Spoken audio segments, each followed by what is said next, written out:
I'm trying to sign in this Wi-Fi. Shalom, Nene. Nene. I didn't know. Which is it? Is it Nee? Like, put like N-E-E-N-E-E if it's Nee.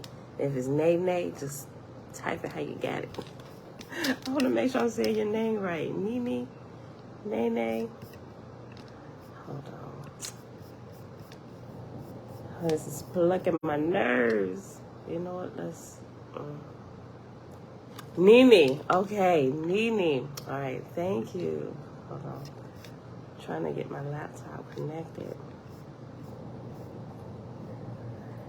They say I'm connected to the Waikiki one, but it's plucking my nerves. Okay, hold on 1 second. This is gonna go out for a quick second. Just hold on.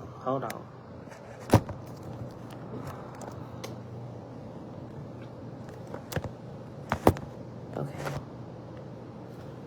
Turn it on.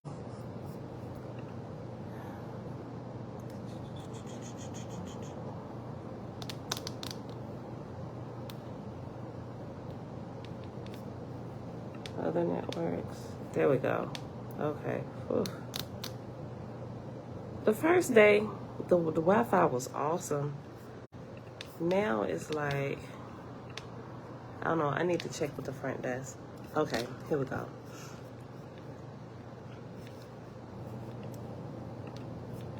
All right. Oh, no. Homepage. One.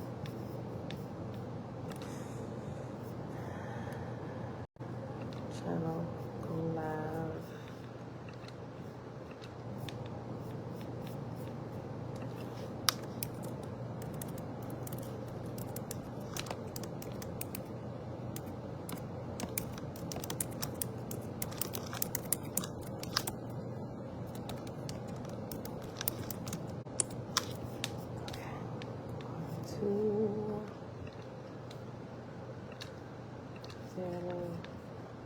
Done. Next. Yes, replay. Live. Okay. Oh my goodness. Okay. Let me make sure we're going.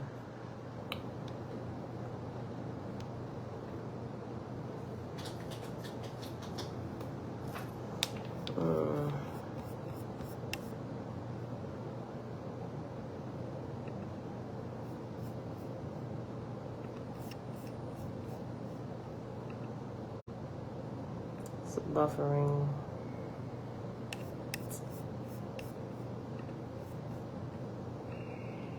Come on.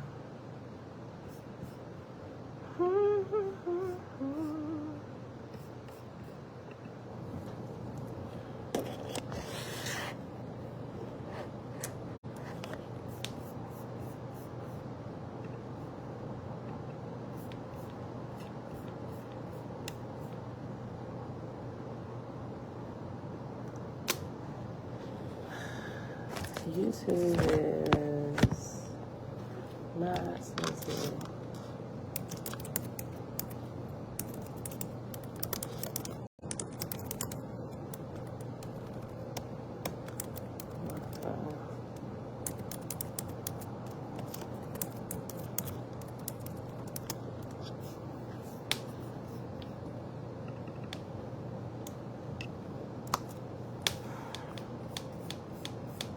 On my Wi-Fi, let me try to just redo this. Maybe go live. I might have to restart my computer. Wait, maybe. Is it going now? Oh, I think. Oh, it's live. Okay. Okay, it's rolling. Can y'all see me? Trying to get this Wi-Fi. I don't know what is going on with the hotel Wi-Fi. The first day, like I was telling Facebook, the first day it was good. Now it's just acting crazy. So I had to connect to my phone and it's taking forever. Okay, we live? All right, oh my goodness. Aloha, friends. Top of the day, beautiful people. Happy, where we at? Sunday? Sunday. Yep. Happy Sunday, beautiful people. It is October the 9th, 2022, day 234 of year 4 of reading through the books of the law and the prophets, and of the 4-year consecutive day count. We are at day 1252. Today we are in the book of inspiration. And this will be part 2. And we are picking back up on page 703, which will be chapter 5. We're going to start at chapter 5. Let me see.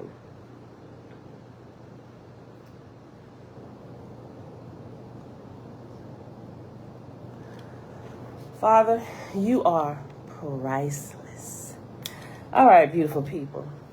Look, it's 1:50 in the morning. I went to sleep for a little while after we got in last night. Shucks, we got in. We were so dirty.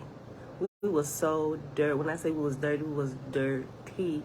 We did that ATV little island dirt track tour thing, and when they say cover up, they mean completely cover up. I'm glad we just wrapped our hair anyway, both of us, because we kind of changed the course of our day just a little bit, because from here, from the hotel to get to out there, it's about 35 minutes. So when we got done and we realized how dirty we was, well, after we got done, we got something to eat off of one of them food trucks, and the food was great. But then it was like, we're going to need to go back to the hotel, and we're going to need to shower and get dressed, which is going to put us like 30 minutes back to the hotel. Probably spend like an hour here showering and take another 30 minutes to at least get back to that point. That's 2 hours. So we just made a call just to ride dirty the rest of the day, right? Literally. So some of the videos that y'all see, if our white Hawaii, started day white Hawaii shirts and everything, right? We just ain't regular track, but it kicks up dirt all the way around, right? And when we done, they gave us a leaf blower. One of the ladies that was with our group, she said, you know, I never thought I'd ever say that I blew my husband off with a leaf blower, but there we were, blowing each other off with leaf blowers, getting the dirt and stuff, at least all the free dirt and everything off of us, right? I'm glad we had a Jeep.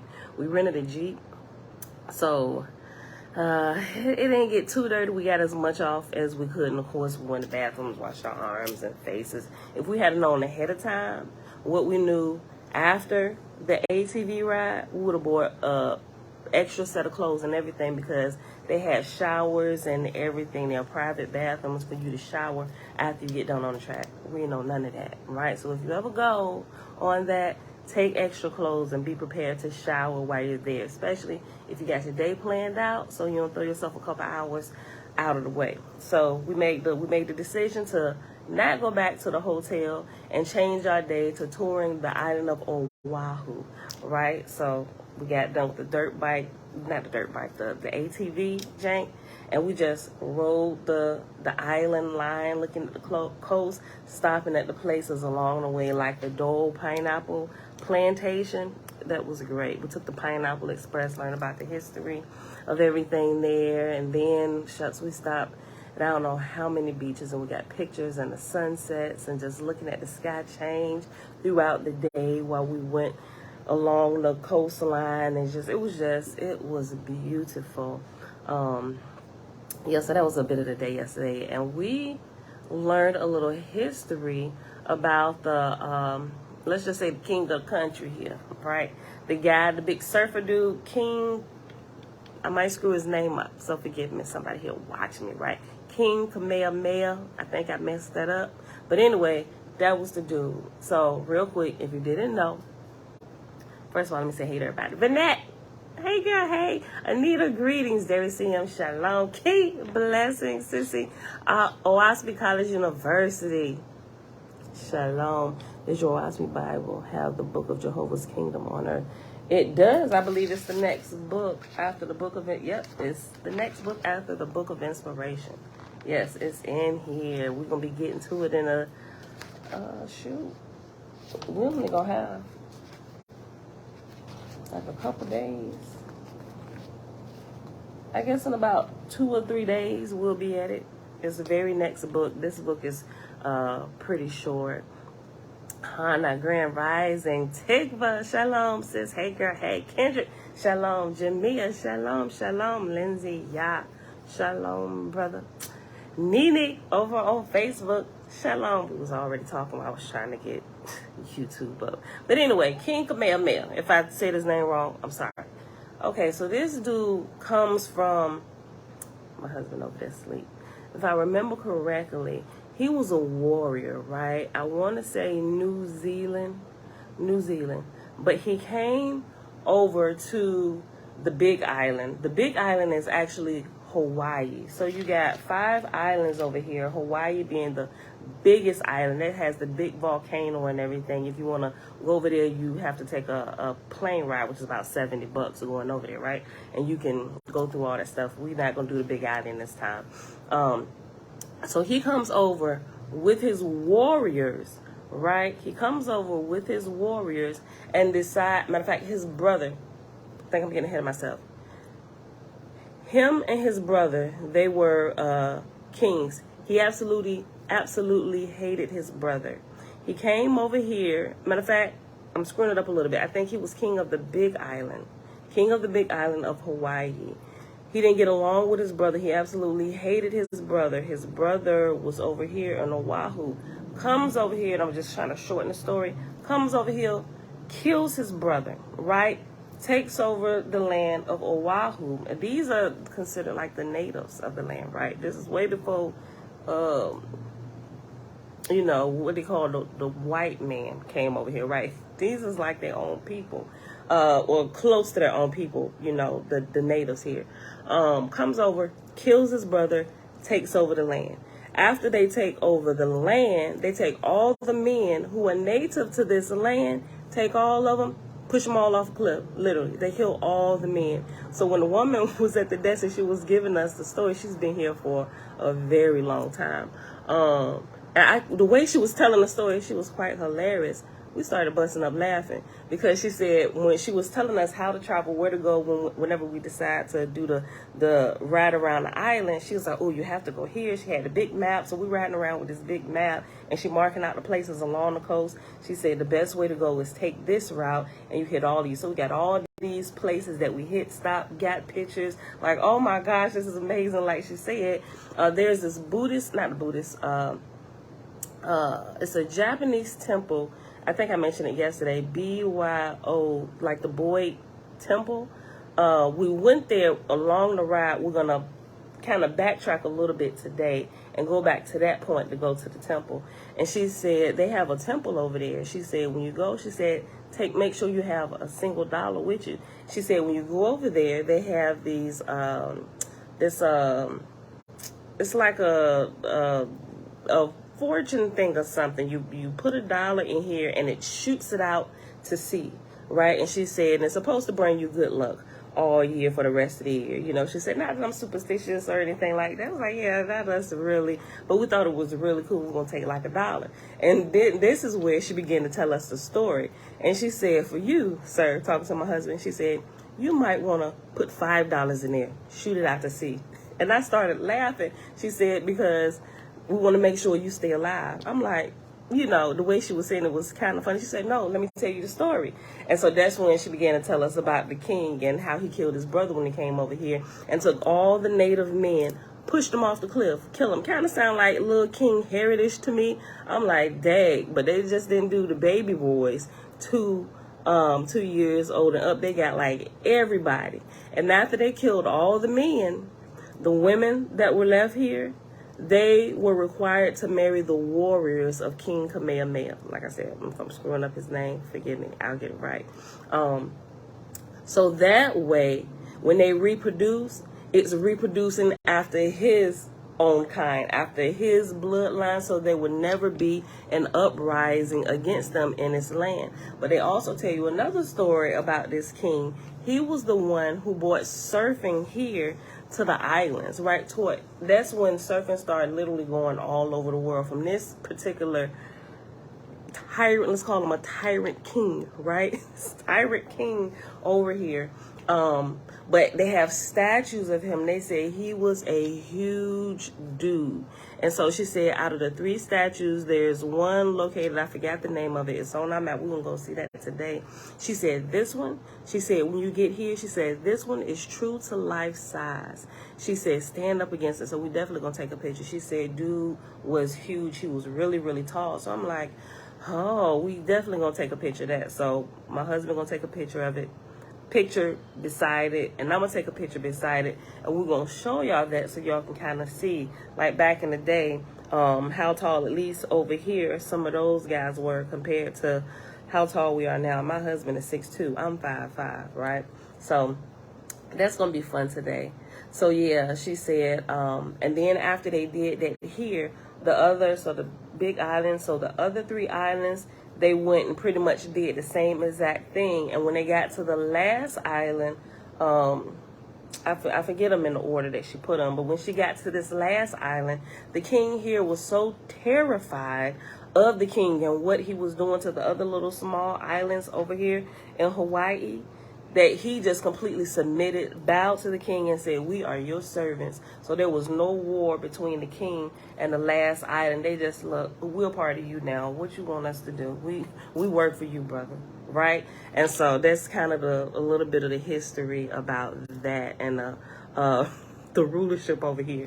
And those was the native people. So when she told us that story, I started to look at things a little bit differently about what we think are native people now. Because if that was the case, if they killed all the men that were alive at that time when he came and did that, that means that the natives here, which would only been left is the women, right? They would have mixed with these guys. And I want to say they came from New Zealand.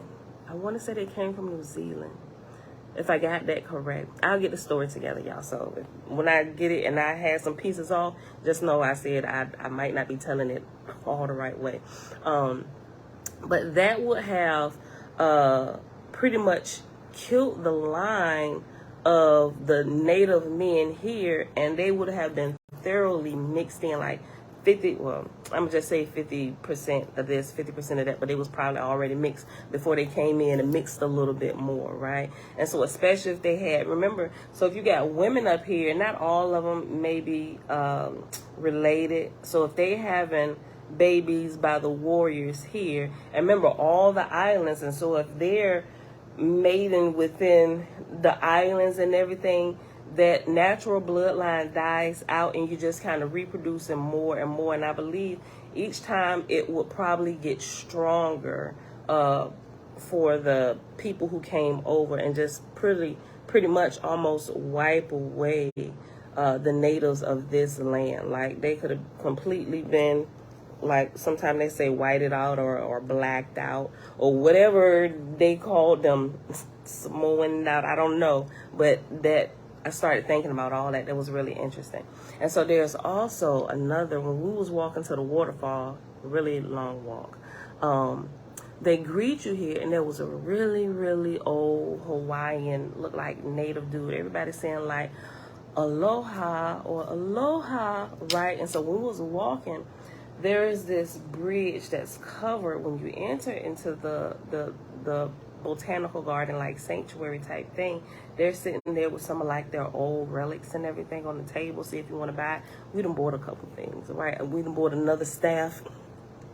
But as we was going, everybody was saying they were saying aloha, right? But he just kind of looked at us and he said aloha, right? And I'm like, and I looked and it's kind of kept going, and he kind of like, it was almost like he was kind of like throwing like a hint out there. I'm like, I don't know what this dude trying to say. He just, the way he said it, maybe because he said it a different way from what some of the other people, like the tourists, said. I'm like, I wonder if that's really the right way to say it. Maybe it's not aloha, but aloha, right? He said aloha. And you know, and we said, aloha back, but I just kept thinking about it. And I started thinking about how we pronounce the name of the Creator, right? And I'm like, yeah, that's really, really close to aloha, Eloah, aloha. I was like, I wonder if that was the same thing. I wonder if they're actually like, instead of like the greeting, I wonder if that changed over time, like because of the way he like said it and the way he looked, like he was trying to like throw a hint. We'll see if they pick up on what I'm trying to throw out to them, you know, but I kept thinking about it. I haven't had a chance to look into it yet, but I just been thinking about it. So if anybody knows, help a sister out.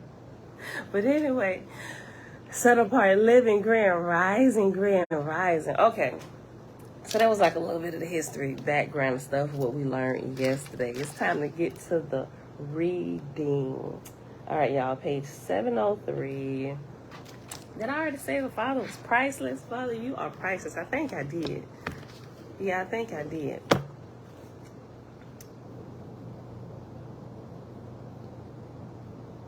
All right, y'all.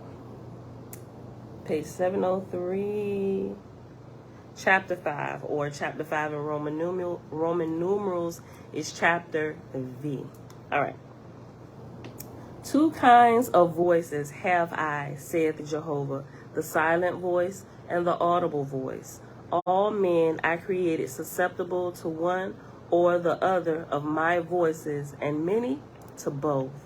One man heareth my voice in the breeze. Can y'all hear that? Can y'all hear the wind blowing?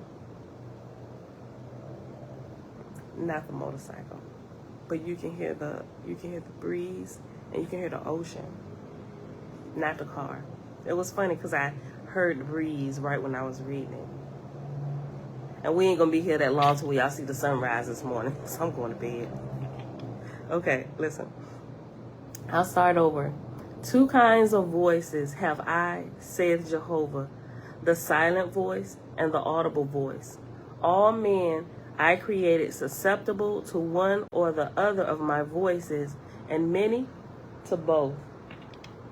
One man heareth my voice in the breeze, and in thunder, and in music. Another heareth my voice in the flowers of the field, and in the scenery of the mountains. And yet another feeleth my inspiration, and he skippeth up the mountainside, and tireth not on the way.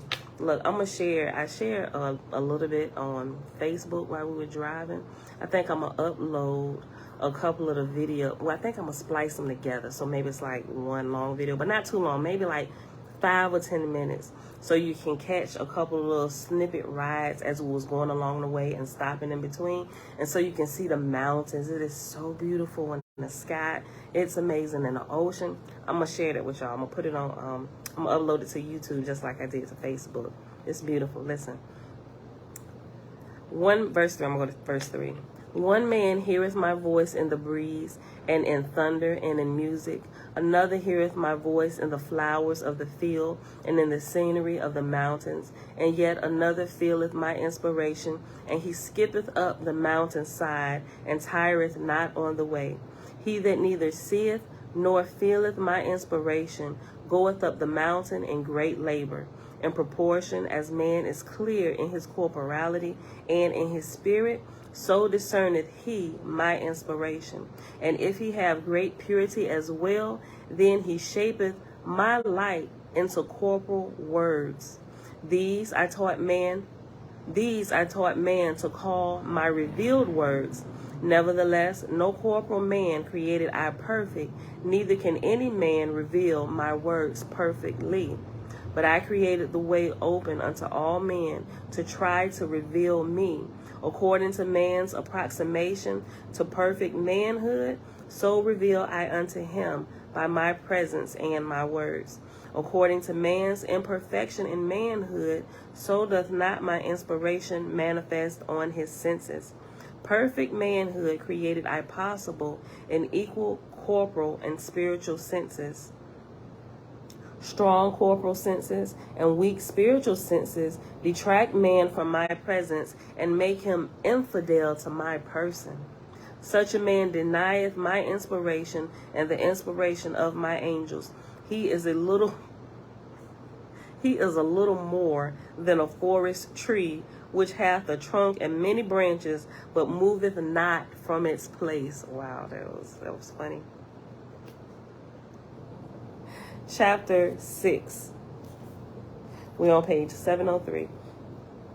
I am one spirit, saith Jehovah. My quickening power is upon all the living.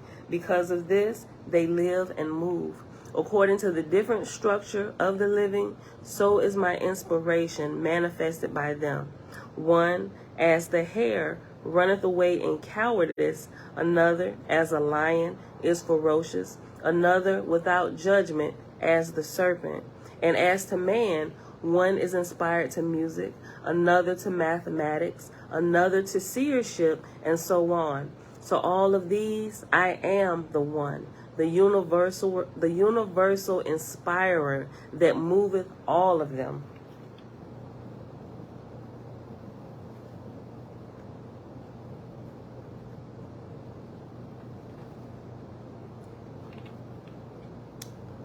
Verse 7. According to their organic structure, so do they manifest my inspiration. The lowest of the living creatures made I the serpent, for I gave to him an element capable of destroying himself. When the earth was encircled with poisonous gases, I created poisonous vines and weeds and trees and all kinds of herbs, rich growing upon the earth. Look. We was walking last night after we came from the Mexican restaurant. It's early in the morning now. It's 2:10. So we walking down the street after we come from the Mexican restaurant, right? It's about, the closest one to us is like a 4-minute walk from where we're at. So after we came in, after we got back in last night, we got back here probably about 7 p.m., something like that. We got showered and we got dressed again and we went out walking, found a Mexican restaurant. But anyway, so after we ate and we walked along the beach a little bit and we're walking back to the hotel, some young guys out there, he looked to be like 19 years old, just walks up to us and like, hey, you guys looking for some? And my husband's like, he said, some weed? Y'all ain't looking for no weed? And my husband's like, nah, bro, we all right. You know, so we walking. I'm like, you know what? He's stereotyping us because we got dreads. Out here walking things just because, you know, we got dreads, we automatically smoke ganja, right? I mean, I don't. My husband did was not as much as he did before. But that was funny. And the first thing I thought about, dude might be Hawaii 5-0 undercover. I think they might be trying to catch people up, right? You hear these crazy stories, people going to other places and you do something against the native land, something that's disrespectful or whatever, and they put you in jail for 47 years and America don't come get you out. Yeah, we ain't falling for your trap. But he probably really was like a legit weed man. Right? But you don't just walk up to the tourists. That's like a red flag to us. Nope. If we ain't looking for something, don't come like offer stuff like that to us because we're going to automatically tell you no. You might have on our way to jail or something and we came out here to have fun. All right, y'all. I just thought about this when it was talking about the weeds. Okay. Verse 9. When the earth was encircled with poisonous gases, I created poisonous vines and weeds and trees and all kinds of herbs, rich growing upon the earth. Thus, from destroying gases and from the earth's substance, created I the vegetable world. And in that day, all growing things upon the earth, which I had created, were poisonous as to animal life. Then I created the serpents of all sizes, created I them, and they were poisonous also. And the serpents I created were carnivorous, feeding upon one another. Self-impregnating, created I them. Thus drove I the poisonous of the air down into vegetation, and thence into the animal world. Thus I purified the air of heaven. This was the first creation I created on this world. Then I overcast the earth with falling nebula, and covered up the poisons growing upon the earth, and they were turned to oil and coal. Wow, that's interesting.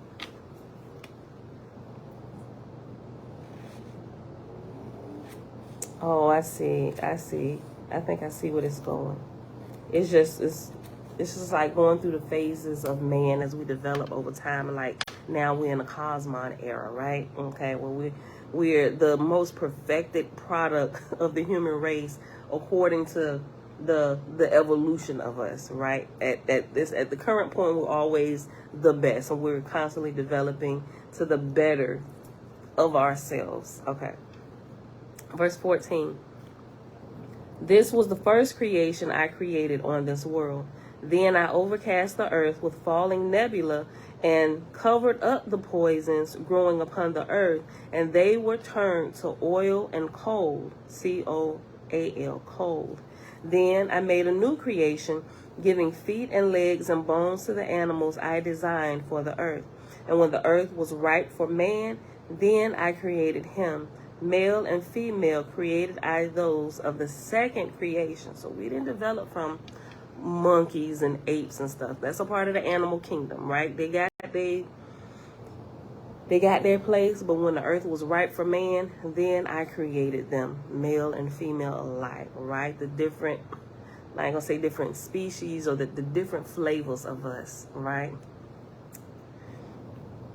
Then I made, verse 16, then I made a new creation, giving feet and legs and bones to the animals I designed for the earth. And when the earth was ripe for man, then I created him. Male and female created I those of the second creation. And man was dumb, like other animals, without speech and without understanding, even less than any other creature which I had created. Nevertheless, I had given to man, and thus made him out of the dissolved elements of every living thing that had preceded him. I'm not telling you, this just said it in a more beautiful way. Everything inside of us is in nature somewhere in the elements. We have all of that. All of that is mixed up in we're like the perfect portions of all creation lumped into one, right? With the ability to express the way the other parts of creation can only express in the beauty and how they look. But we get to express it in the beauty of how we look, even how we're born, even born naked, the perfection and the beauty of the bodies, to when we become developed and we can clothe ourselves with the beauty like the peacock and his feathers, and we put on all the different colors and jewelry and stuff, right? We showing our beauty in those ways, but also not only can we see the beauty about us and our creator, but we also have intelligence where we can express with words intelligently, and Lord praises on the Father with our words and not just our beauty and how we look. Like, look at me. Hey. Look, hold on. Verse 19, page 703. Nevertheless, I had given to man, and thus made him out of the dissolved elements of every living thing that had preceded him.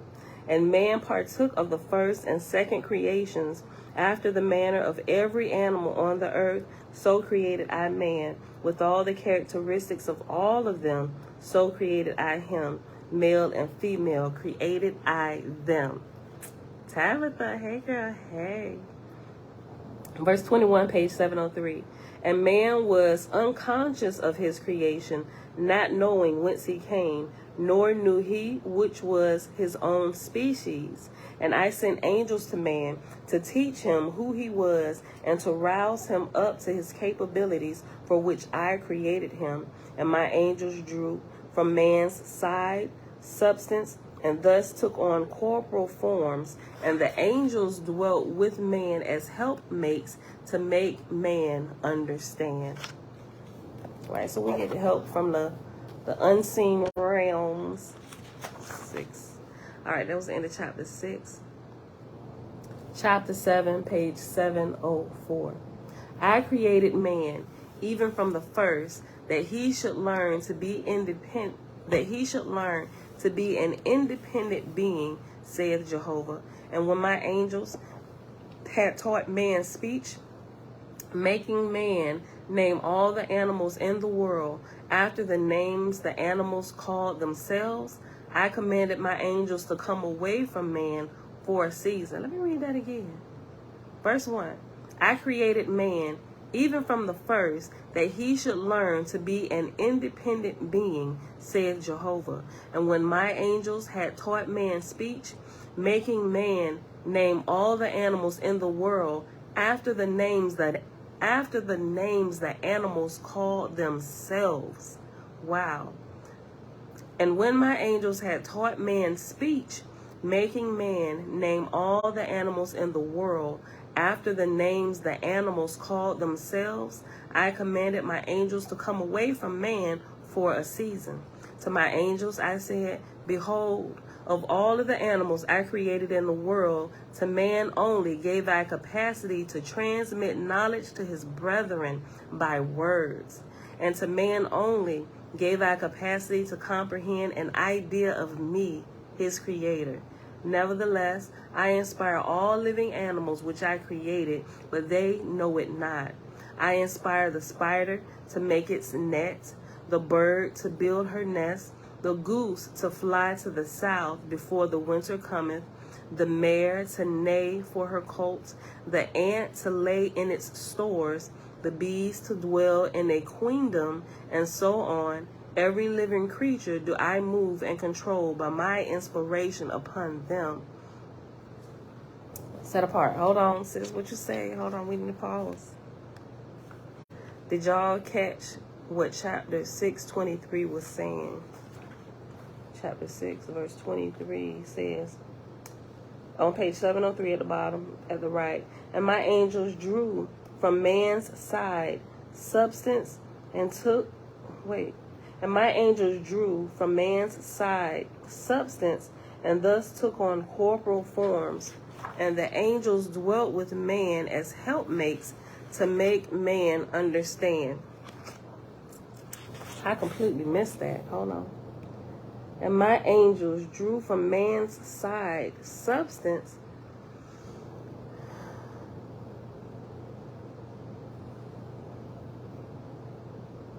and took on corporal forms, and the angels dwelt with man as helpmates to make man understand.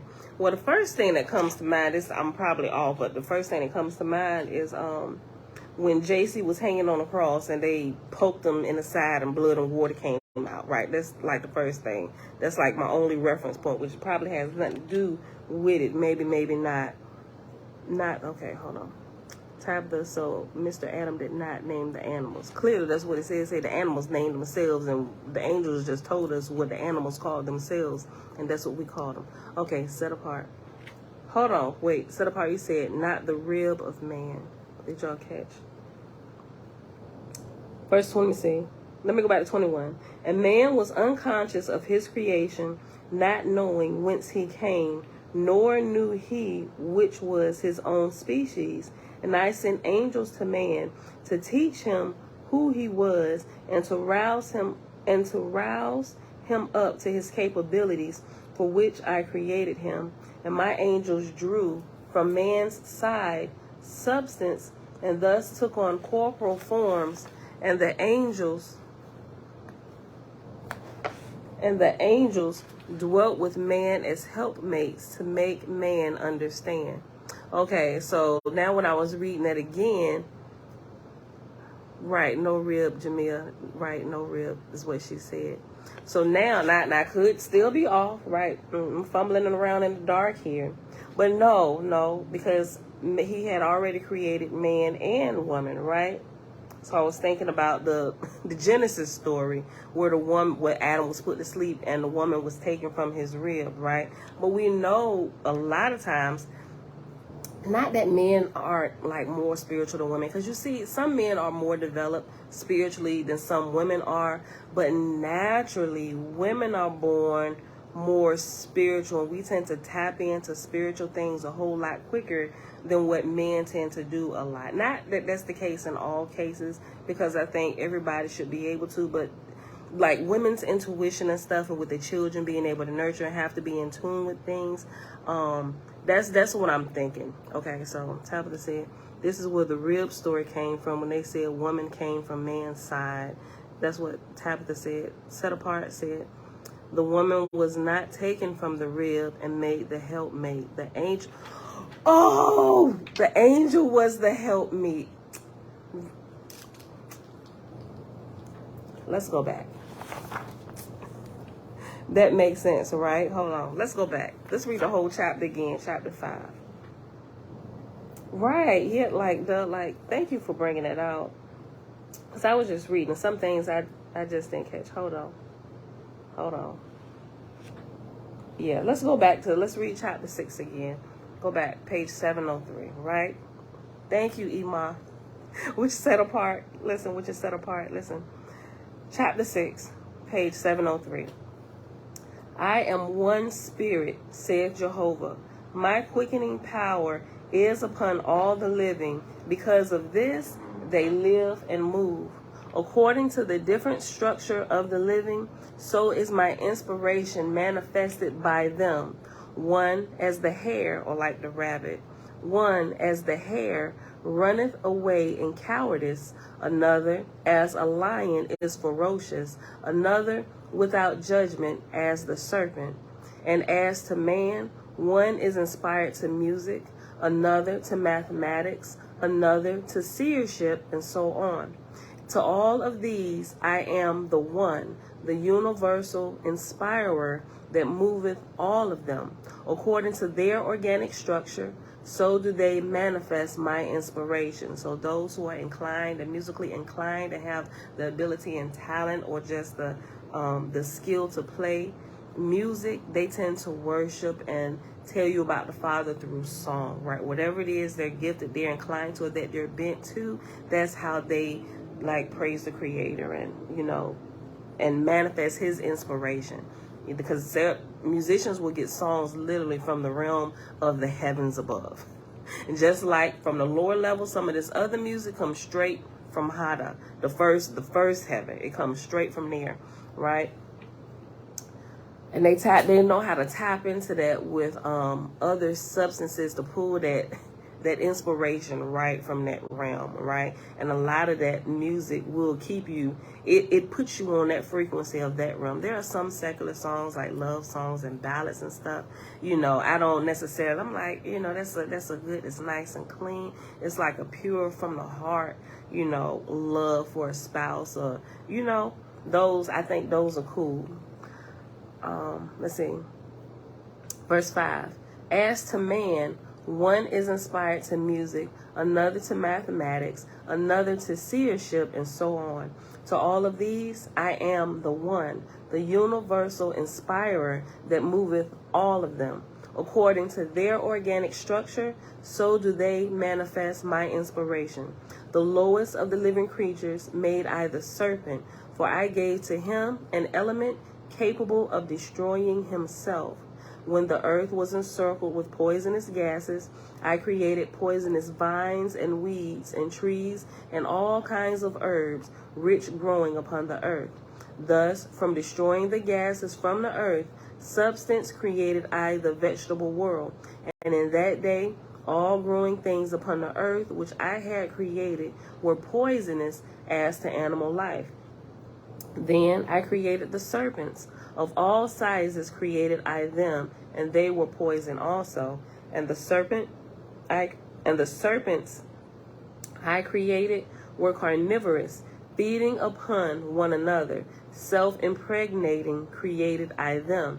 Thus drove I the poison of the air down into vegetation, and thence into the animal world. Thus I purified the air of heaven. This was the first creation I created on this world.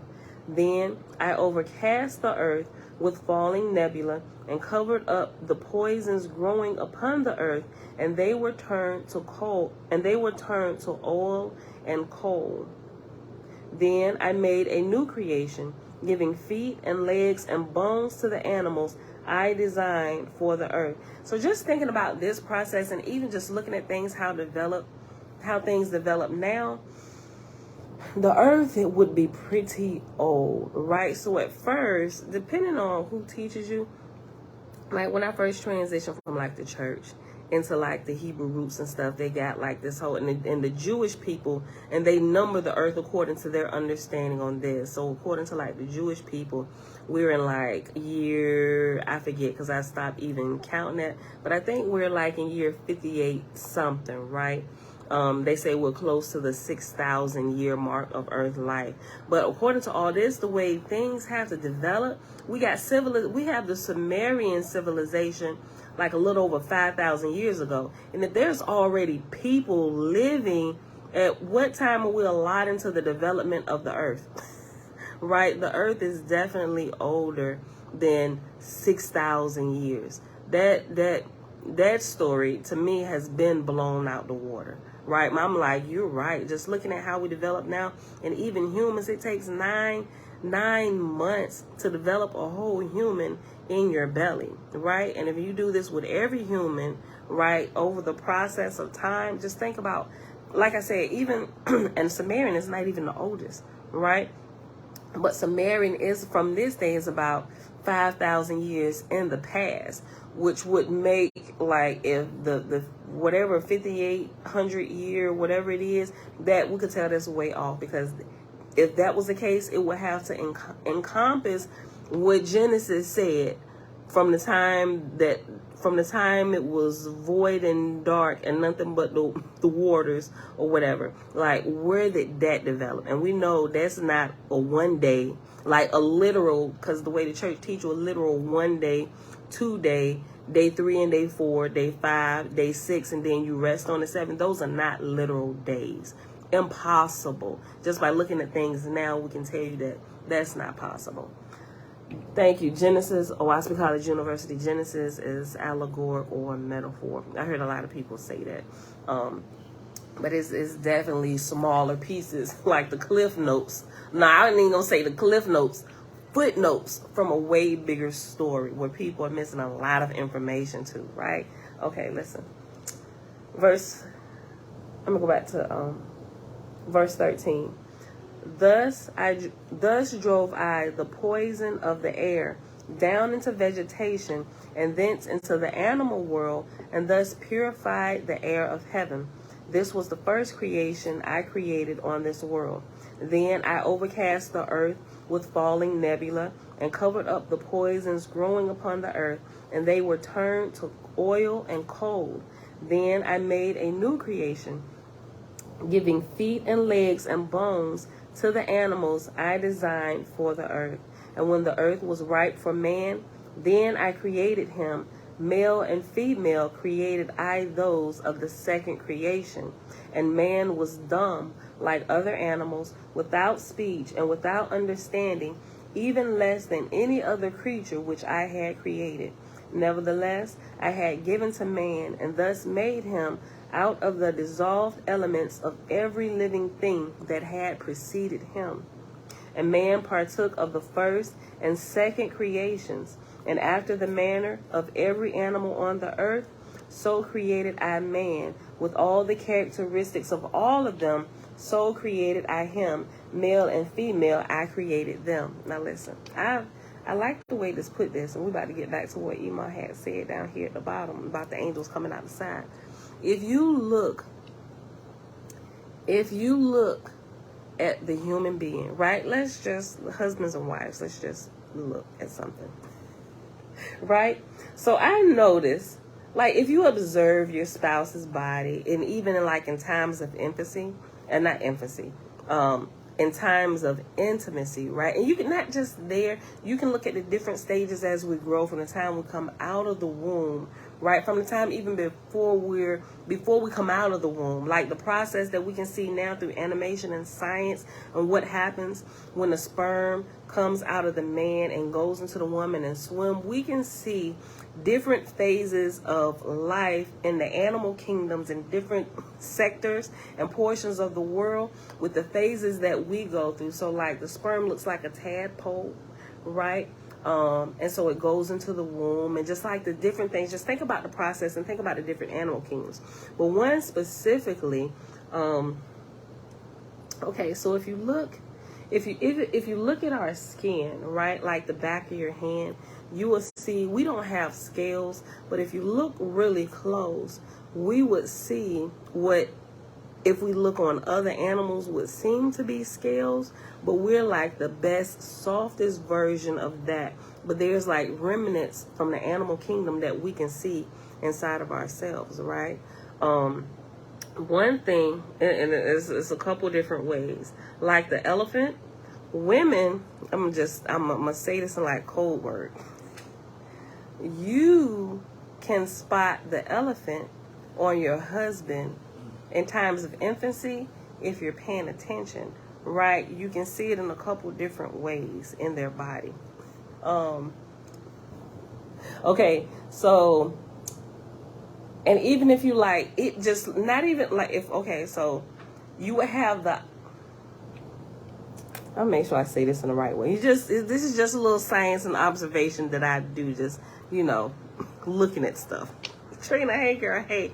So you can see the elephant on your spouse with his chest representing like the eyes of the elephant and like their arms, right? It will kind of be like the ears.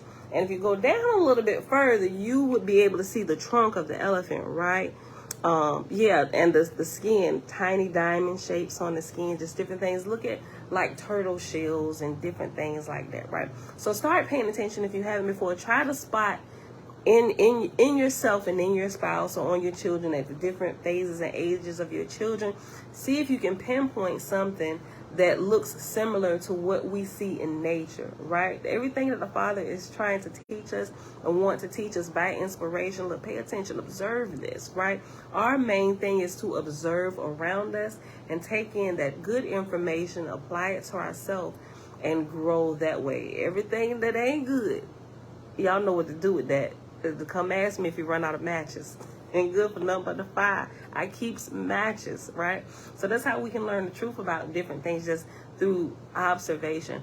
Even a lot of structures, buildings, and things that man creates, the idea, the inspiration comes from something that they've seen in nature, where they've taken it and they just add a little bit of their ingenuity onto it to make it a useful structure for us to use and live inside, and just the different things. It's amazing. Nature's education is one of the best educations you would ever get, and it comes through observation. Okay, so let's go back. Verse 18, no, let's go to 17. And when the earth was ripe for man, then I created him. Male and female created I those of the second creation. And man was dumb, like other animals, without speech and without understanding, even less than any other creature which I had created. Nevertheless, I had given to man, and thus made him out of the dissolved elements of every living thing that had preceded him. And man partook of the first and the second creations. After the manner of every animal on the earth, so created I man with all the characteristics of all of them. So created I him, male and female created I them.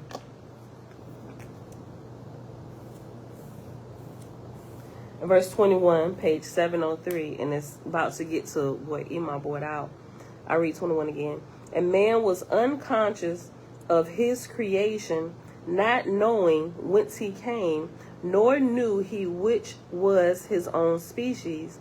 And I sent angels to man to teach him who he was, and to rouse him up to his capabilities for which I created him. And my angels drew from man's side substance, and thus took on corporal forms, and the angels dwelt with man as helpmates to make man understand. Look, man and right, thank you, Hannah. Man and woman, they be chopping and screwing up all the stories. I like that. Okay, so Emma brought that out. She said, did y'all, I was already in chapter 7. She said, hold up, did y'all catch what chapter 6 was saying? Verse 23.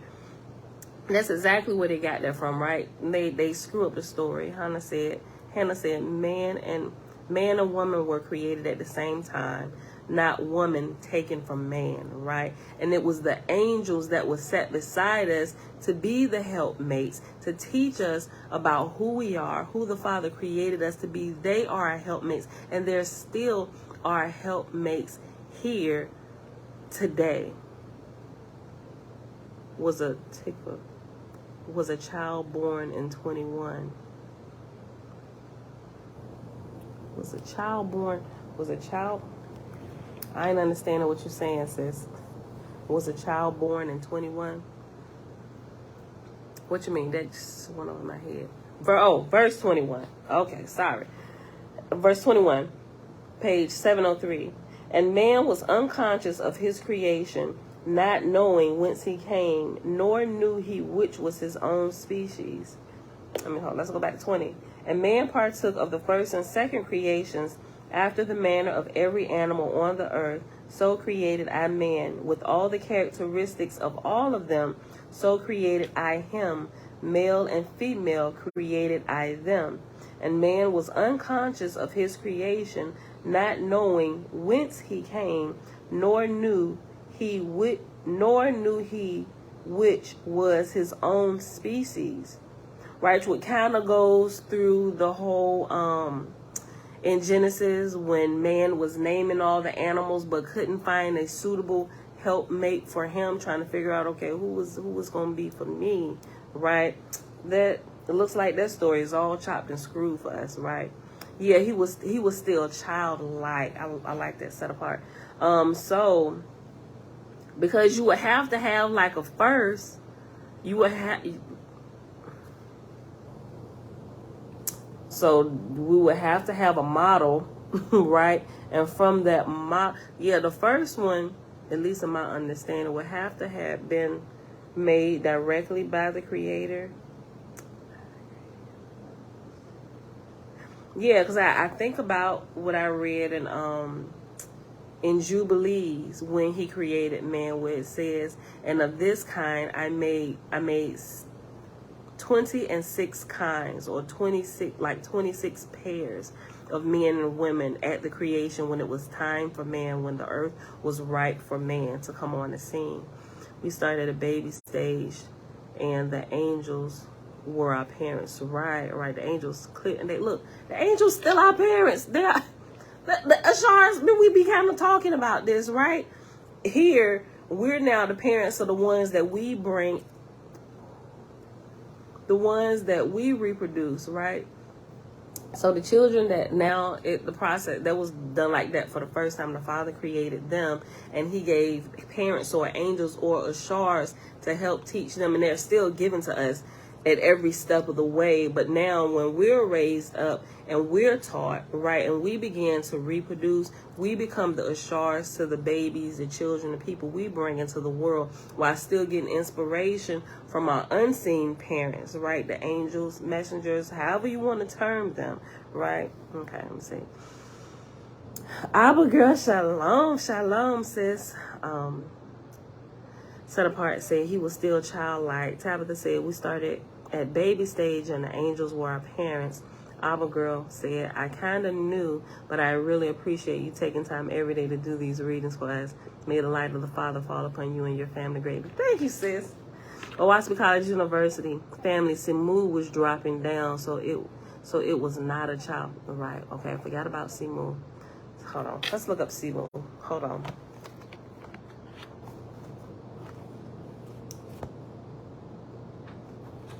Semu, page 784. It said, okay, so I'm going to read Semu and Semu-Semen age. And it got Shem right after it, but we're going to talk about Semu. Semu, a physical substance from which life begins. It rains down on a planet during a limited time early in the planet's history, and is the basis from which life begins. It only occurs to any significant degree during the Semu-Semen age, a period of time on a planet encompassing 2 seasons in which the conditions arise that allow life to begin. It includes primitive creations as well as the more advanced forms of life, such as animals and man. See Book of Jehovah. The first Semu-Semen, the first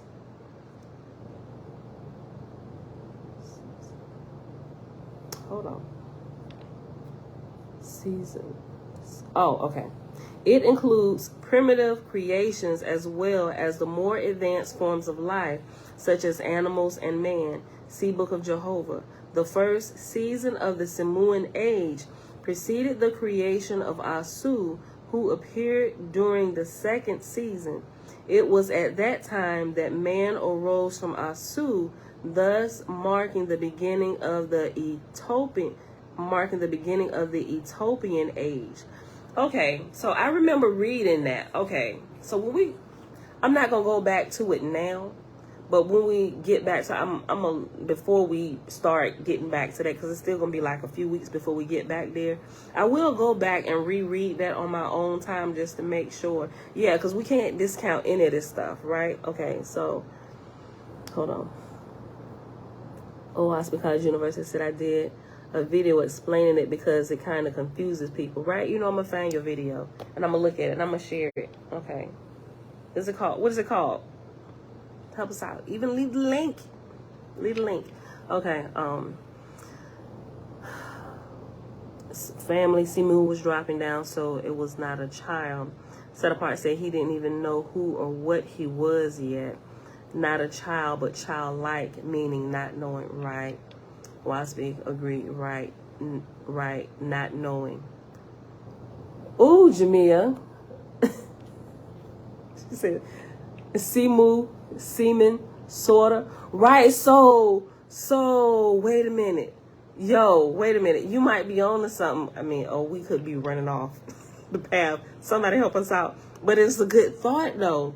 Semu, think about the semen of man. Now, if all the best portions of the creation of the world is now in us, so if Semu ain't falling from above, now you get Semu directly from your spouse. I'm gonna get you some of the Semu, girl.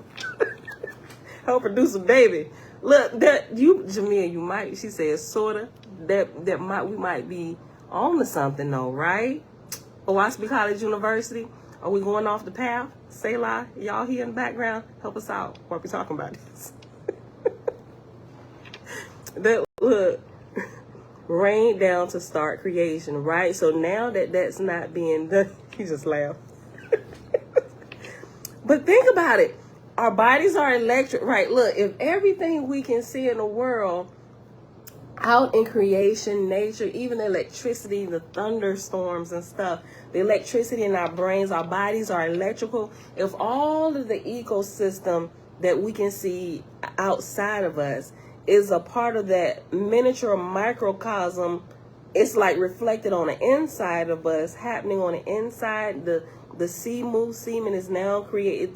Everything that's happening without, like as above, so below, maybe as without, so within. Semu creates automatically. I mean, you get the man excited enough, it's gonna create some Semu. My husband is knocked out. You might really enjoy this conversation. Look,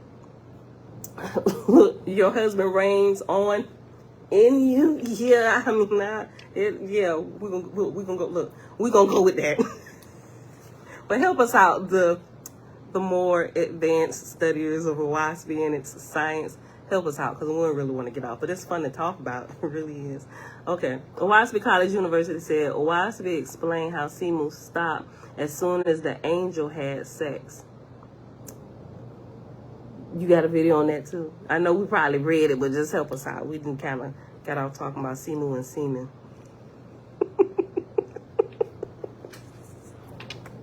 Okay. Hold up. Let me see if I missed. Semu create. But I think the Semu creates automatically. The sparks going on, and it just kind of start cooking up and bubbling from down below in two places on the man. It just kind of comes through, right? Same function. I think maybe we might be off a little bit. I don't know, but we're gonna figure. It might make sense to, if it makes sense to Iman, then we might not be too far off the path, right? Our minds might be in the gutter most of the time because we younger, but but somebody got to ask these questions. Excuse me. Is this not appropriate? Is we even close? Okay, look. You welcome. Hold on. Tapper said, "This is why I love you guys. You causes us to think." Yeah, right. This is the place for it, right? I need you. You need me. We sharpen one another. Yeah, if y'all got a question, I'm gonna read. If I don't know, I'll be like, hey, anybody else in the room know? Because I don't. I'm just gonna make up a joke. Hold on. Oahspe College University said there is a verse on it in the book of Jehovah and the book of cosmology. I ain't that learned yet in this to go right to the references. So when you tell us, brother, help us out, give us the reference points so we can go to it. If you leave the references, we'll go to it. We'll read it. So. But I'm going to keep on going. Okay. So, let's see. I'll go back to 21. Verse 21, page 703. And man was unconscious of his creation, not knowing whence he came, nor knew he which was his own species. And I sent angels to man. I got to put asterisks here. Just remember this. I'm going to put sides. Side of man. Taken out the side of man. Okay. Verse 22, page 703. And I sent angels to man to teach him who he was and to rouse him up to his capabilities for which I created him. And my angels drew from man's side substance and thus took on corporal forms, and the angels dwelt with man as helpmates to make man understand. That's great. It's beautiful, right? Trina, you said y'all over there cracking up. That sounds logical to us, right? You and your hubby. What's up, Rob? Listen, okay. Chapter 7, page 704. Yeah, hold up. I missed something. Jamia says, Selah and Cal were talking about it the other day. I thought about it when I first read, but I thought Girl, we all be down there in the gutter sometime. Not on purpose, but we just trying to figure this out. Set Apart said, OCU dropped the link to your channel and the video. Yeah, Oahspe College, OCU was Oahspe College University. He has a lot of very informative videos as well. Yeah, I know I mentioned him before. He comes in from time to time. But yeah, go subscribe to his channel. Check out his videos. Some of them have been, at least the ones I saw, they've been very helpful. And things that I kind of like overlook while I'm reading through, like what I did with this verse. So even I pointed it out. It's like, okay, let's go back and read it. And we started talking about Semu-Semen. Yeah, so yeah, go check out some of that stuff. Like all the information that we getting, we all need to run it through our minds and just really think it through. Ask some obvious questions, things that questions you don't normally get to ask in church, right? We here for it all. Ask all the questions, even if you think your mind is in the gutter. You got good company with you, because half the stuff I read, y'all see me cracking up, is because I see it in certain ways in my head, and sometimes it may not be appropriate to say. But if you ask the question, I'm going to go ahead and read it, right? And then I'll tell you the funny story that I saw going on inside of my head, and then I won't seem so odd. Look, chapter 7, y'all. Chapter 7, page 704. Where we at? We had an hour. It's Sunday though, right? Let's keep going. And plus my husband is not. So I ain't gonna be here as long as I was the other day where y'all saw the sunrise. I'm gonna cut it off. We're Cosmon babies and see it all. Yeah, I know. Look, we in the beginning of the first arc of the Cosmon cycle. So all of this stuff we got to talk about. This is like class all over the world. We visiting. Look, and I hope when y'all visit places, I hope y'all do videos and share, especially places ain't none of us been. If you get the opportunity to go do a video, go live, share some stuff, share the sky. I love sky pictures. I love it. Absolutely love it. We got to see how the sun rises and sets in different places, so share all your stuff. Just because Burnett said, Why when it comes to sex, we say your mind is in the gutter? You know, I don't know, because then the Father created it. Like, this is the process of how we all get here. So we've all been affected by sex in one or two different ways. I mean, in more ways than, you know, some people can even ever imagine, right? But we all come through here, through that avenue. It shouldn't be the gutter, right? Although some people may be conceived in the gutter in other places that my mother would call uncouth, not sanitary, the backseat of a Buick. Like, some of us got here in some crazy ways, right? I don't know. So maybe it comes from that. Yeah, the church set apart. Get your mind out of there.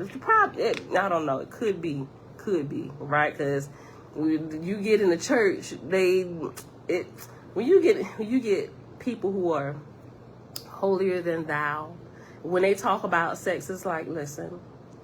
Yes, the Father created it, and He created it good, but we don't partake of it unless we're planning to have a child. Like, seriously. So how many children you got? 2? You got 2 children. You've only had sex twice. I think you're lying, Pastor. Get out of the pulpit. Matter of fact, we're going to strip you from that title because you're a lie. You is a lie. All right? Knowing you was back there. Well, look, matter of fact, you be in your pulpit sometime when the parishioners ain't there. You be in your pulpit, in the back seat of your car, in the office, on the desk. You get a new house. You wanna baptize the new place, on the floor, in the kitchen, from the window to the wall. Woo! Listen.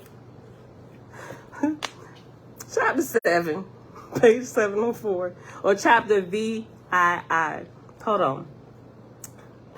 They told us a lot of foolishness, right?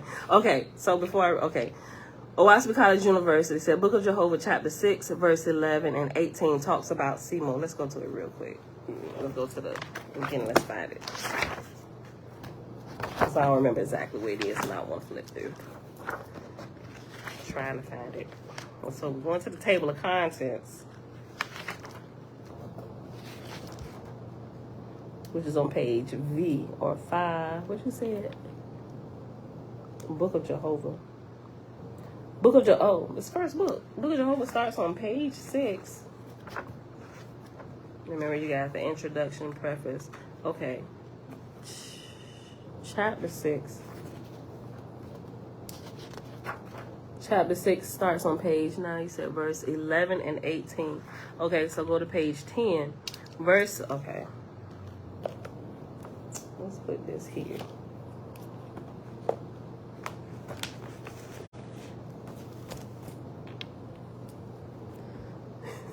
We're gonna wake up Honey Bunny. Look, I thought with some of this talk, I be done woke him up.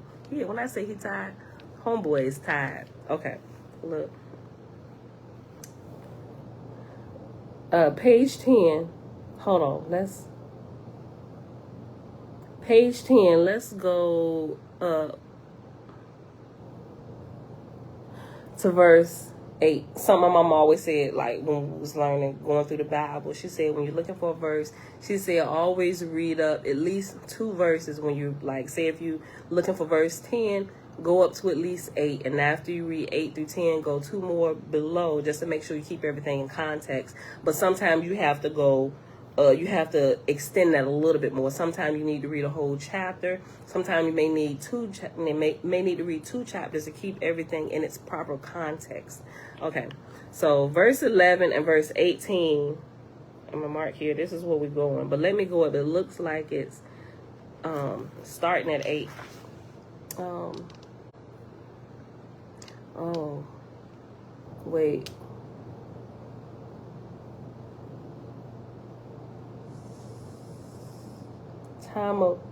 No, the Semu actually goes back. I'm glad chapter 5. Thank you for that. But Semu actually goes back to chapter 5. It's a lot. Let a sign be given to man that he may comprehend Semu. Let's do this. Let's read chapter 5 and 6 again, since we be talking about it, right? I can't just hold on, let me just make sure I really mark my spot. 7. here. Okay, because it's sunny. Yeah, let's do this. So we can go back. I remember we start right here. But let's backtrack for Semu-Semen. Okay, so page, go all the way back to the beginning, y'all. Page, it's really, the shucks. Let's get into nebula and all that stuff, but I really want to start where, because actually from the beginning at 1, but we just gonna go to the beginning of 5. I see it talking about it, but it doesn't bring in the Semu just yet. It's just developing everything's developing the corporal eyes and seeing and just relating everything. This is really good. I'll be glad when we get back to this so we can read through it again. But listen, yeah, nebula is deep. Okay, so let's just keep with the Semu for the time being, right? Okay, so chapter 5 on page 8.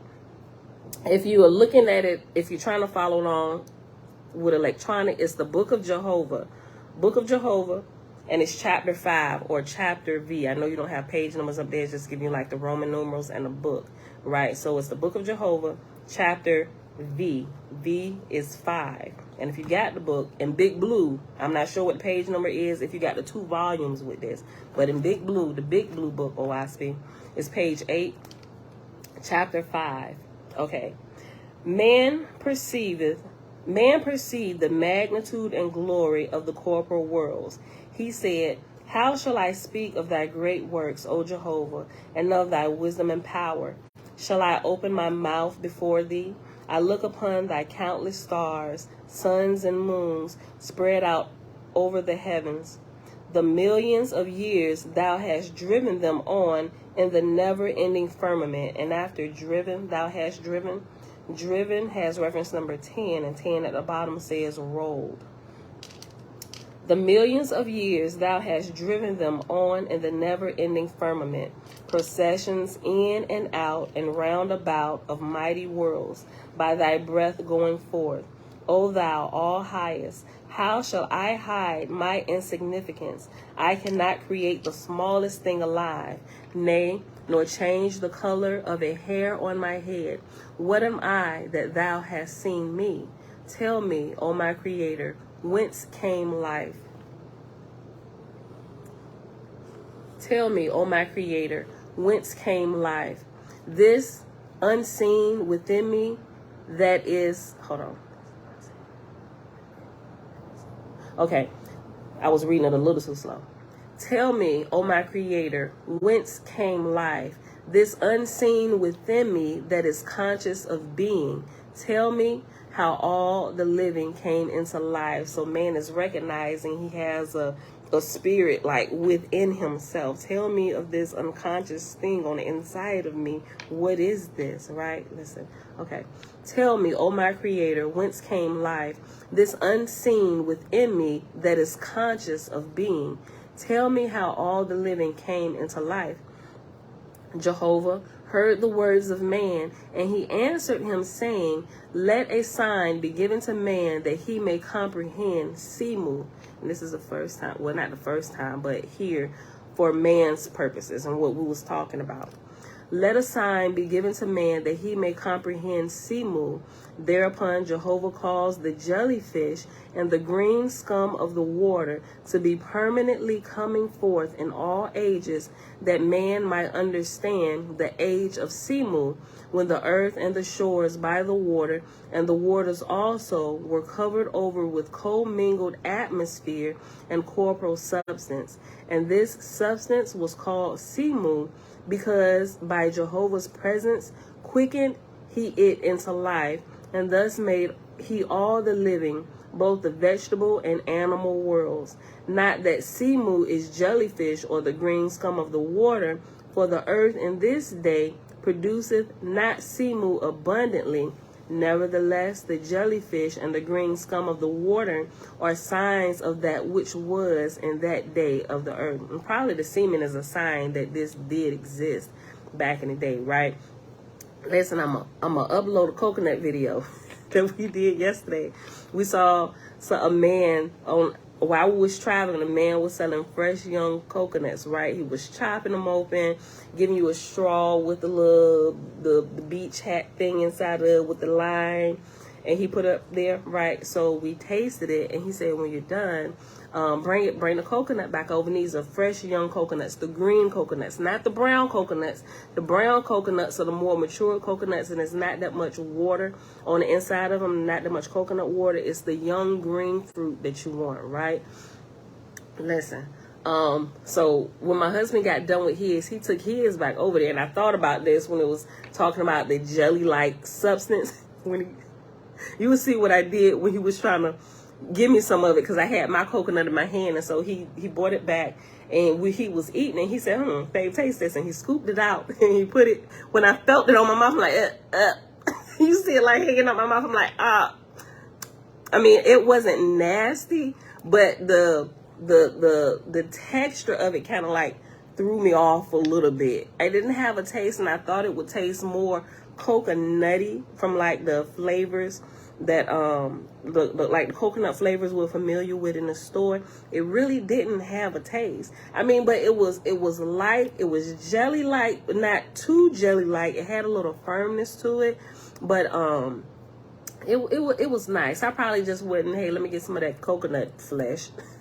I probably wouldn't do that unless I was like stuck out on an island like Gilligan or something like that. And they filmed that here as well. When we was doing the tour, going out for the tour, the sunset of Honolulu, they showed us the different places where the different things were shot at, and Gilligan's Island was here, right?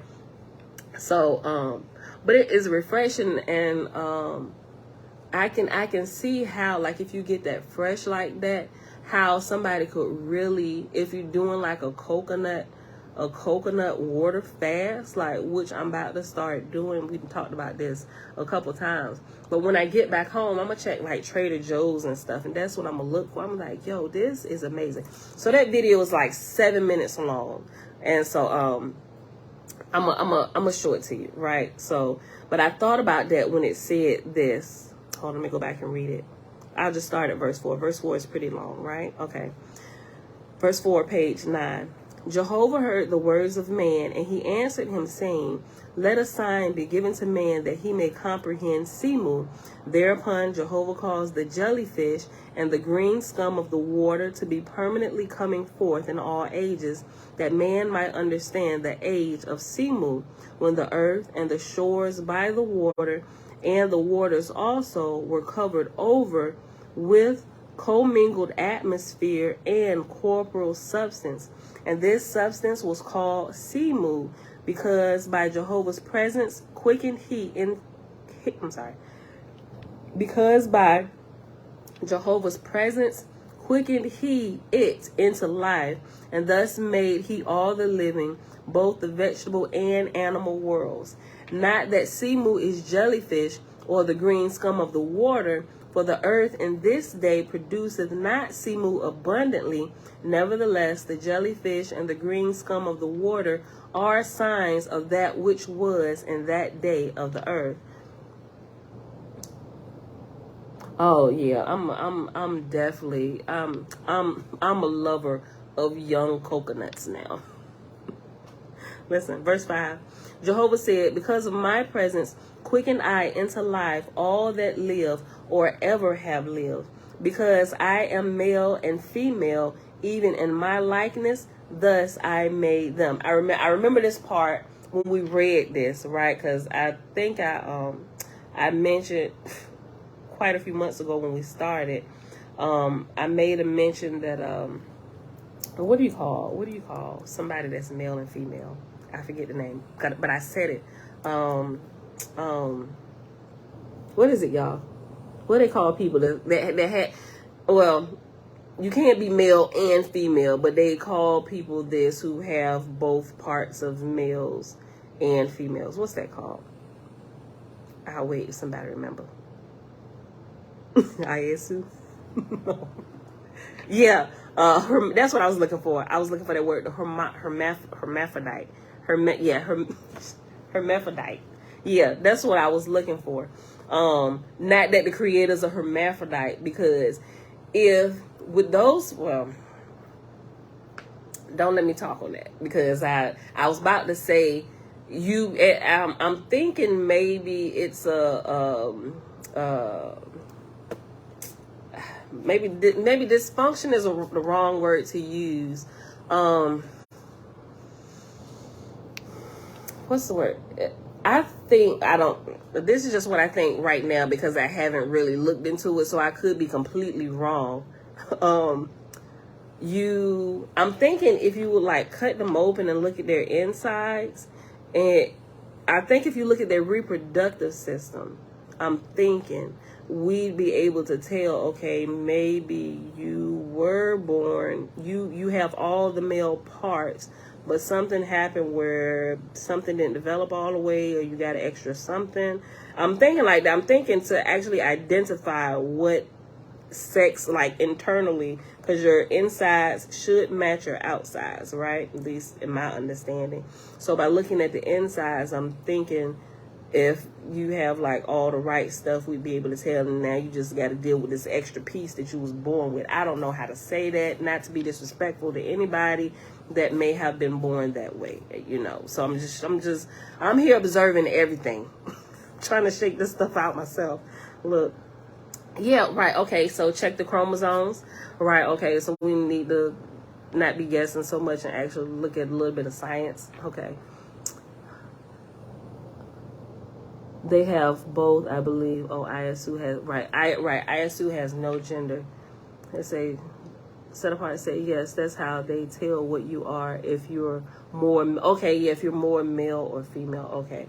All right, the chromosomes should tell. Okay, thanks, Mariah. And global purpose. Okay, so let's go. Well, I just finished reading. Okay, chapter 5. Okay, so chapter 6. When man comprehended the earth. Hold on. I'm sorry. Did I finish reading that? Such as a person everlasting. I didn't. I didn't finish reading that. Hold on. I skipped. Okay, we didn't get done. We didn't get done with chapter 5. I'm sorry. We'll go back to chapter 5, verse 5, right? Okay. Jehovah said, because of my presence, quicken I into life all that live or ever have lived. Because I am male and female, even in my likeness, thus made I them. Because I am the power to quicken into life, so in likeness of me, thus made I them, and with power to bring forth. Right, so of his likeness he took and split it into half, and split it into two halves. Right, separated to also to teach us about the creation portion of him. Right, and some people think, oh, you can be a complete whole. You can be single and be wholly complete, male and female.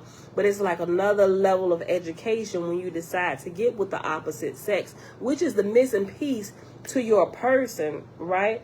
The missing piece to your person doesn't matter what flavor for real, what flavor you choose, but as long as it's the opposite piece, what is it? The woman is the positive or the negative charge or vice versa. But anyway, just like a plug in a socket, you don't get the power by putting two male pieces together. And they call, in electronics, they call male pieces anything that protrudes outwards, whether it's the plug that plugs, that comes out, anything that protrudes outward that can go into something else is considered the male. Everything that can receive or intake into them is considered female, right? So plug, you get power by plugging it into the female. Same thing. You get reproduction in life by plugging a male into a female. He gonna let off some of that semu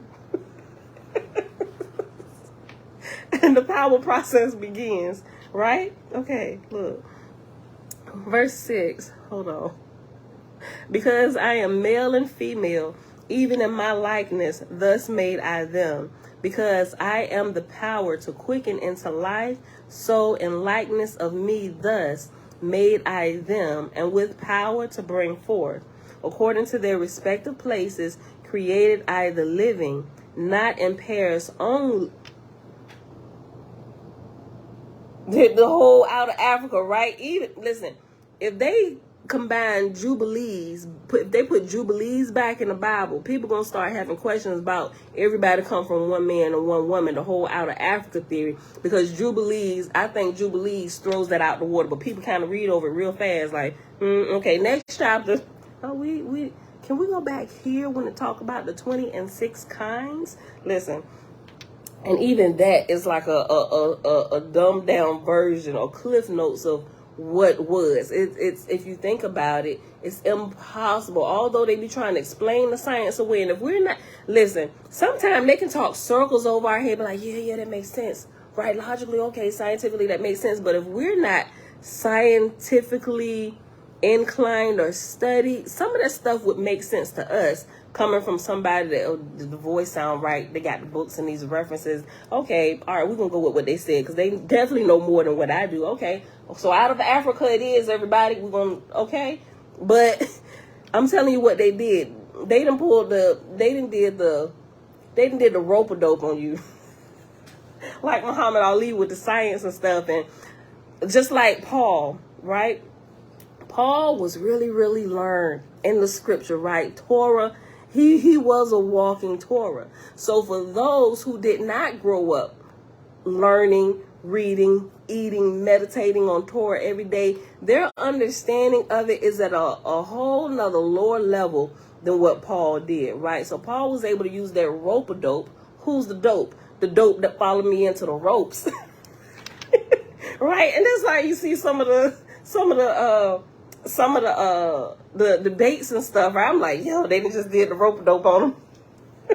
Right? And so the dope is the one who follows me. That's what Muhammad Ali says. The guy, I forget he wasn't ESPN, but the interviewer guy, he said, okay, so tell us about this whole rope-a-dope thing. Y'all gotta Google it. Muhammad Ali rope-a-dope. How did it start? Something like that, and it's gonna come up. It's like a black and white, maybe when color was just coming in. They got it on YouTube. I'm gonna post it. Hold on, rope-a-dope. Rope-a-dope. Look it up. And so he said, okay, so why do you call it the rope-a-dope? Who's the dope? And Muhammad Ali said, the dope is the one that followed me into the ropes, right? And so the whole point of it, the theory behind the rope-a-dope is to wear your opponent out. Sometimes, and you can look at it when I'm watching, when I went back and look at that, I'm like, yo, they may call it something else. I was like, but they doing a rope-a-dope move, right? Because you got ones that want to debate you, the brews and stuff come out. Even with the references, boom, boom, they shooting off and stuff. You just need to fall back a little bit. Let them throw their punches, right? You keep your body loose, move like water, right? And you lean on the ropes. Let the rope support you, move it around. Don't get hit. But the point is, Howard Cosell, because he said Cosell, and the guy, he was a older white dude, right? But it's funny. The video is really short. He said, you pretty much just let them wear themselves out, right? Let them throw the jabs, all that, but you just keep your body fluid, move like water and everything. And once they get tired, right, then you literally go in for the kill, right? They're the dope, especially if they don't figure out what you're doing to them, right? So sometimes I'm not saying call people dopes, right? But if we get wisdom, we can take some of these things that the boxers use, that train, some of their stratagems that they use, we can take it and apply it here and use the rope-a-dope method. I'm not saying use it to kill them, but we wanna wear them out with all the knowledge that they think they know, right? And let's go ahead and fire that off, shoot that off, shoot it off, shoot it off. But you gotta stay strong, right? Don't lose any of your stuff. They ask for it, give them the reference and stuff. You just gotta go with it, right? And when they tire themselves out and it's like don't know what to say, then that's when you start jabbing with your information. Uppercut here, things that they can't come back for, to where they throw their references like, wait, where's your reference? Teach me, right? When we get done, when we use the stratagem, when Creator's Children uses the stratagem of the rope-a-dope, right? They should be looking like on Doctor Strange when he fell down to his knees before the master said, "Teach me," right? So keep that in mind. I'm gonna put that in the title today, rope-a-dope. Who's the dope? The dope that followed me into the ropes. Go ahead. No disrespect to anybody, right? Look, hold on. I really don't want to quabble with this Hebrew sister and Sonetta TV, but she is tempting me to say something, but letting Selah Shalom, who has the strength to argue with them. Yeah, Like right now, from what we see, Selah Shalom is Muhammad Ali, right? He can put them. He can easily do them rope-a-dopes, right? Where we might not have a stratagem down too good yet, and just watch and learn the master, right? The Muhammad Ali over Oahspe right now. The information. Sometimes I hate saying Oahspe because when you say it, because you got a lot of people coming against like Oahspe without even reading it. So some people hear the name and the misinformation, they automatically just use the term Oahspe. Cope, stay away from, because you got them ones that's overly zealous about a bunch of stuff that they think they know that they really don't. And so it gives Oahspe a bad name without people even opening it to test and verify the information that's found within it, right? The name is just like, oh, just like Jehovah's Witness. What? Close the windows, everybody get down. That's what they treating it like. I'm like, oh, man. Listen, okay. Hold on.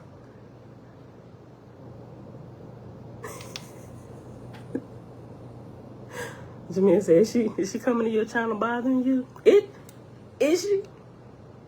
Is she? I don't know. I'm being nosy now. Look, just in case you missed it, Oahspe, Jamia had asked, is she coming to your channel bothering you? Like inquiring minds want to know. We being no. Mariah, look. Hey, sis, she said, I was sold after Selah's presentation on FOPE. What do they call it? FOPE. Forgive me if I'm saying it wrong. FOPE.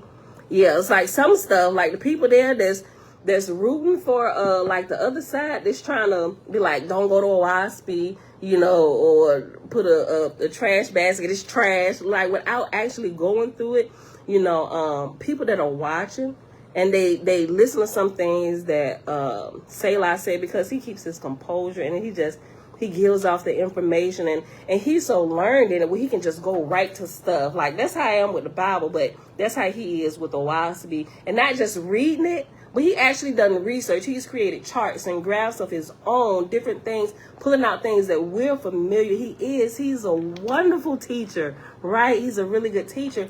And that's what good teachers would do for you. And what happened with that debate is some of the people who were searching for truth, they found their true teacher at this time, because we have different teachers all through life, just like we're going through school. We never keep one teacher for too long, because each teacher has their own specialty that they specialize in. So if you're going to be a math major, you need a teacher. And when you specialize, you may be with a teacher a little longer before you start specializing on what it is you do. And then at that point, you need another teacher until you get to the point where now it's time to take all you learned up until this point, and now you put into practice. Like Bruce Leroy, he was looking for the master, and he said, Leroy, think Leroy, right? What he was searching for was already, and his last master, he was playing around with him. He said, some dumb boy, go find, he'll be there. What here in New York, go find your master. He's here in New York. Master, why did you lie to me? Think, Leroy. Think, right? So sometime when you get to the level to where men can no longer be your teachers, you have now reached the level of the dragon, where it's time for you to become the teacher, right? And that's what Bruce Leroy in The Last Dragon didn't understand. He had gained so much information, had become so proficient in all the levels, that in order to reach the next level, he had to become a teacher. Remember, Bruce Leroy had his own dojo too, right? So in order to get to the next level, it's like you can't, it's like filling a cup. You can only fill it so far before you can get more. In order to get more, you have to pour out. So all that he learned, all that stuff, he had to pour it out to his students in order to get new, to get more into his glass. Same way with us learning and teaching. So a lot of those people that showed up for that debate at FOPE, they found their new mat. I hate to say it, y'all get it, right? Not that we have men we're looking up to, but y'all get the concept of what I'm saying. They found the next level. They found the master at the next level where they needed to get to, right, to find truth. So big ups to Selah Shalom. That's why I be saluting, brother. I salute a lot of y'all. I look at the comments. I go to y'all pages. I'm nosy. I look at y'all stuff. I'm like, you require a salute, right? Yeah. Yeah, his composure is just everything, right? He's just he a whole vibe. It's a vibes. Perfect name for his channel. All right, y'all. Look, let's go back here. Hold on. Let's go back. Let's finish this because we in a reference. Okay. Let's back to this Semu, y'all. Hold on.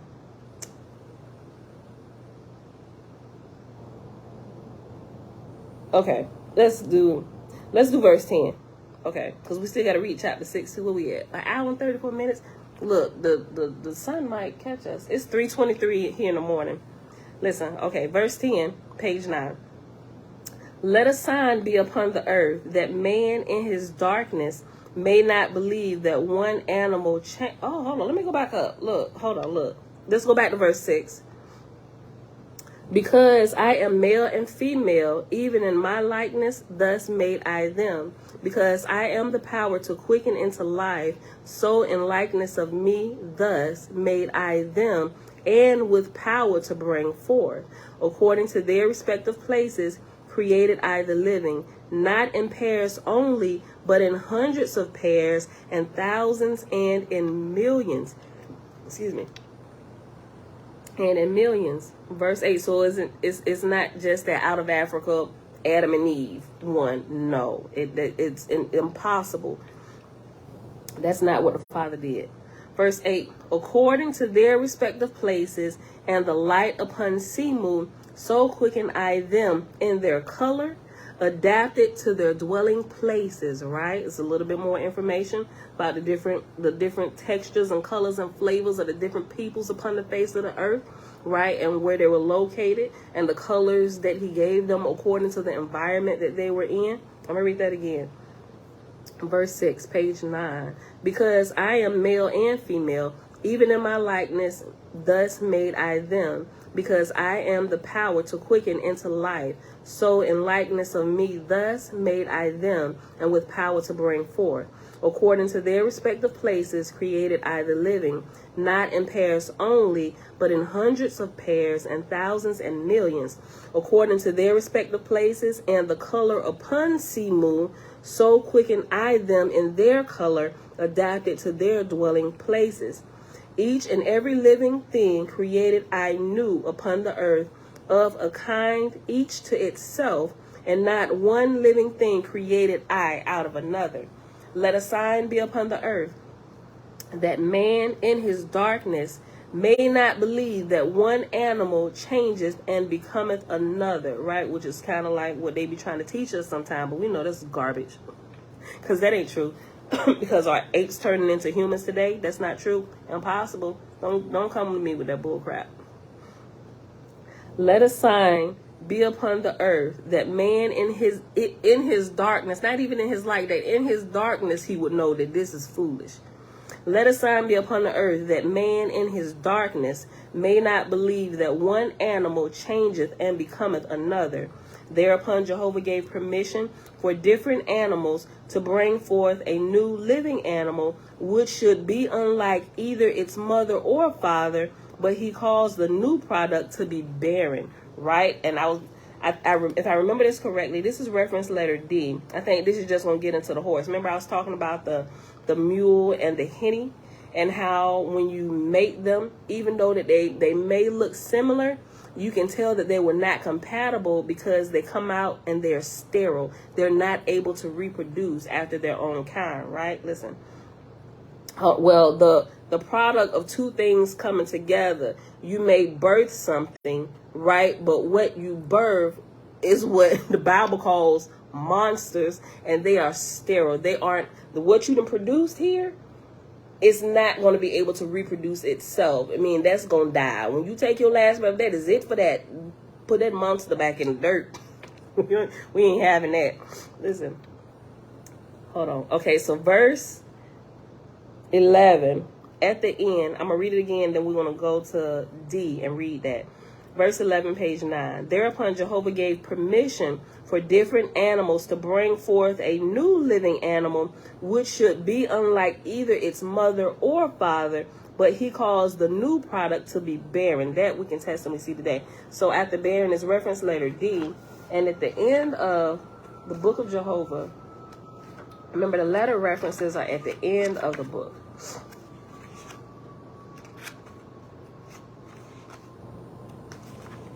Which is on page 13. So let's say D, right? Okay, I got it marked here because the first time we went through. Page 13. Yeah, okay, so D says on page 13, for example, a mule is the bearing offspring of a horse and a donkey. These passages clearly indicate that the definitive mechanism behind the anatomical progression evident in the evolutionary tree was intelligent design, whether or not natural selection excuse me, whether or not natural selection or mutation contributed anything to that process. Nevertheless, the fact does not preclude the act of creation from being instrumental in this process as well. 1882 in lowest edition. So this is saying that that there is definitely a a divine or intelligent design behind this happening, right? To where it can't continue to reproduce a certain thing. When you get off track, it's going to produce something ugly, and it ain't going to be able to produce life. And that's why you're going to know, that's how you're going to know that we got off a little bit. Let's try this again. That is not of your kind. That's not the one made like you, right? Shebrew, shalom, shalom. Is this a replay? By me saying that, sis, you should know this is not a replay. No, we still live. Okay, we went back. We following a reference when we went all the way back to the beginning of the book, right? To find, you got to watch the replay and listen to what we said about Semu, right? So this is why we're here. Okay, so go back to page 9. Verse 11. Thereupon Jehovah gave permission for different animals to bring forth a new living animal, which should be unlike either its mother or father, but he caused the new product to be barren. Jehovah said, and this shall be testimony before all men that I created each and all the living after their own kind only, right? So even the different flavors and colors of the humans, if we can reproduce and what we reproduce can reproduce, excuse me, I'm sorry, it is of our own kind, right? Hold on, I gotta take a sip of water, y'all. Hold on. I'm gonna read that again. Listen.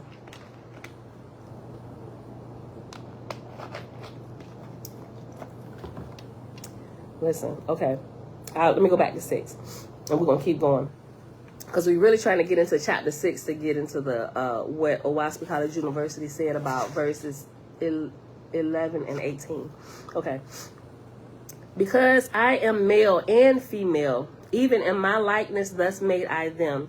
Because I am the power to quicken into life, so in likeness of me thus made I them, and with power to bring forth, according to their respective places, created I the living, not in pairs only, but in hundreds of pairs, and thousands, and in millions, according to their respective places, and the light upon Semu, so quicken I them in their color, adapted to their dwelling places. Each and every living thing created I upon the earth, of a kind, each to itself, and not one living thing created I out of another. Let a sign be upon the earth, that man in his darkness may not believe that one animal changeth and becometh another. Thereupon Jehovah gave permission for different animals to bring forth a new animal, which should be unlike either its mother or father, but he caused the new product to be barren. That's remember, this reference letter D just took us, giving us an example about the henny and the mule coming from the horse and the donkey, right? That's the example that we should see and be able to understand and be able to apply to our species, the human, right? Okay, so this is not happening. So you get a black person and a Chinese person together, they reproduce, and now they produce a new species called the Blackaneese. No, that's no. I know that's an improper term, right? So you got a Blackaneese, but this Blackaneese can get with anybody. You can get with another black, or you can get with another Chinese. So you can even bring in a Polynesian. So now you got a Blackaneese Polynesian, right? First of all, we can reproduce. What? I'm black. Blackaneese can reproduce. I'm not. The Blackaneese is not sterile. Okay, so let's try this mixture with the Polynesian. Okay, so Blackaneese, Polynesian, and now we get the Blackanesian. But we can reproduce too. We can get that. Okay, let's see. Let's go mix. Let's stir this with the men. Like, okay, let me take my stirrer. Let's see what we want to pick this time. Swinging around anything. Let's try this one. What we get? You got a Blackanesian and a. Let me stop. But y'all get the point, right? Listen, so this should blow this whole racism thing out of the water, right? You can just, I'm just making up names, Kendra. Listen, I'm trying to bring light to the racism type thing, right? Because the Brews having a hard time with this. We stick with our own kind. No, brother, make some Blackanesians around here. So you can test this principle to see, because if it wasn't the truth, if this was really true, that the Father wanted us to just stay here, the blacks right here, the whites here, the yellow people here, the red here, just keep it like that. Keep the full raw ingredients right here, right? We can tell, hold on, well, the pictures and stuff that I showed, just look at nature. You got the beautiful mixture. Matter of fact, when we went to the pineapple plantation, I was going to show you this skyline, but then there's this pretty, I got sidetracked, and I zeroed in on this pretty multicolored flower. It was absolutely beautiful, right? But think about this. Blackanesians and whatever name you want to give to them, the mulattoes, whatever, they come out. When you mix the colors, they come out, and they're I ain't gonna say they look, I ain't throwing no hate, right? But sometimes we all wish for a beautiful mixed baby with that good hair. Right? My kid, whatever, but y'all get what I'm saying. But the whole point is they can still reproduce. They're not sterile. If that was true, what they were teaching us, excuse me, if what they were teaching us was true, then when you got a black person and a Chinese person coming together, first of all, let me just say, the black people and Chinese people, when their offspring are beautiful. And not just them, but you got a whole, it's like, we see it in America sometimes, but here, it's like a real melting pot, like the mix. I was like, oh my gosh, these people are gorgeous. And they're mixed with different things.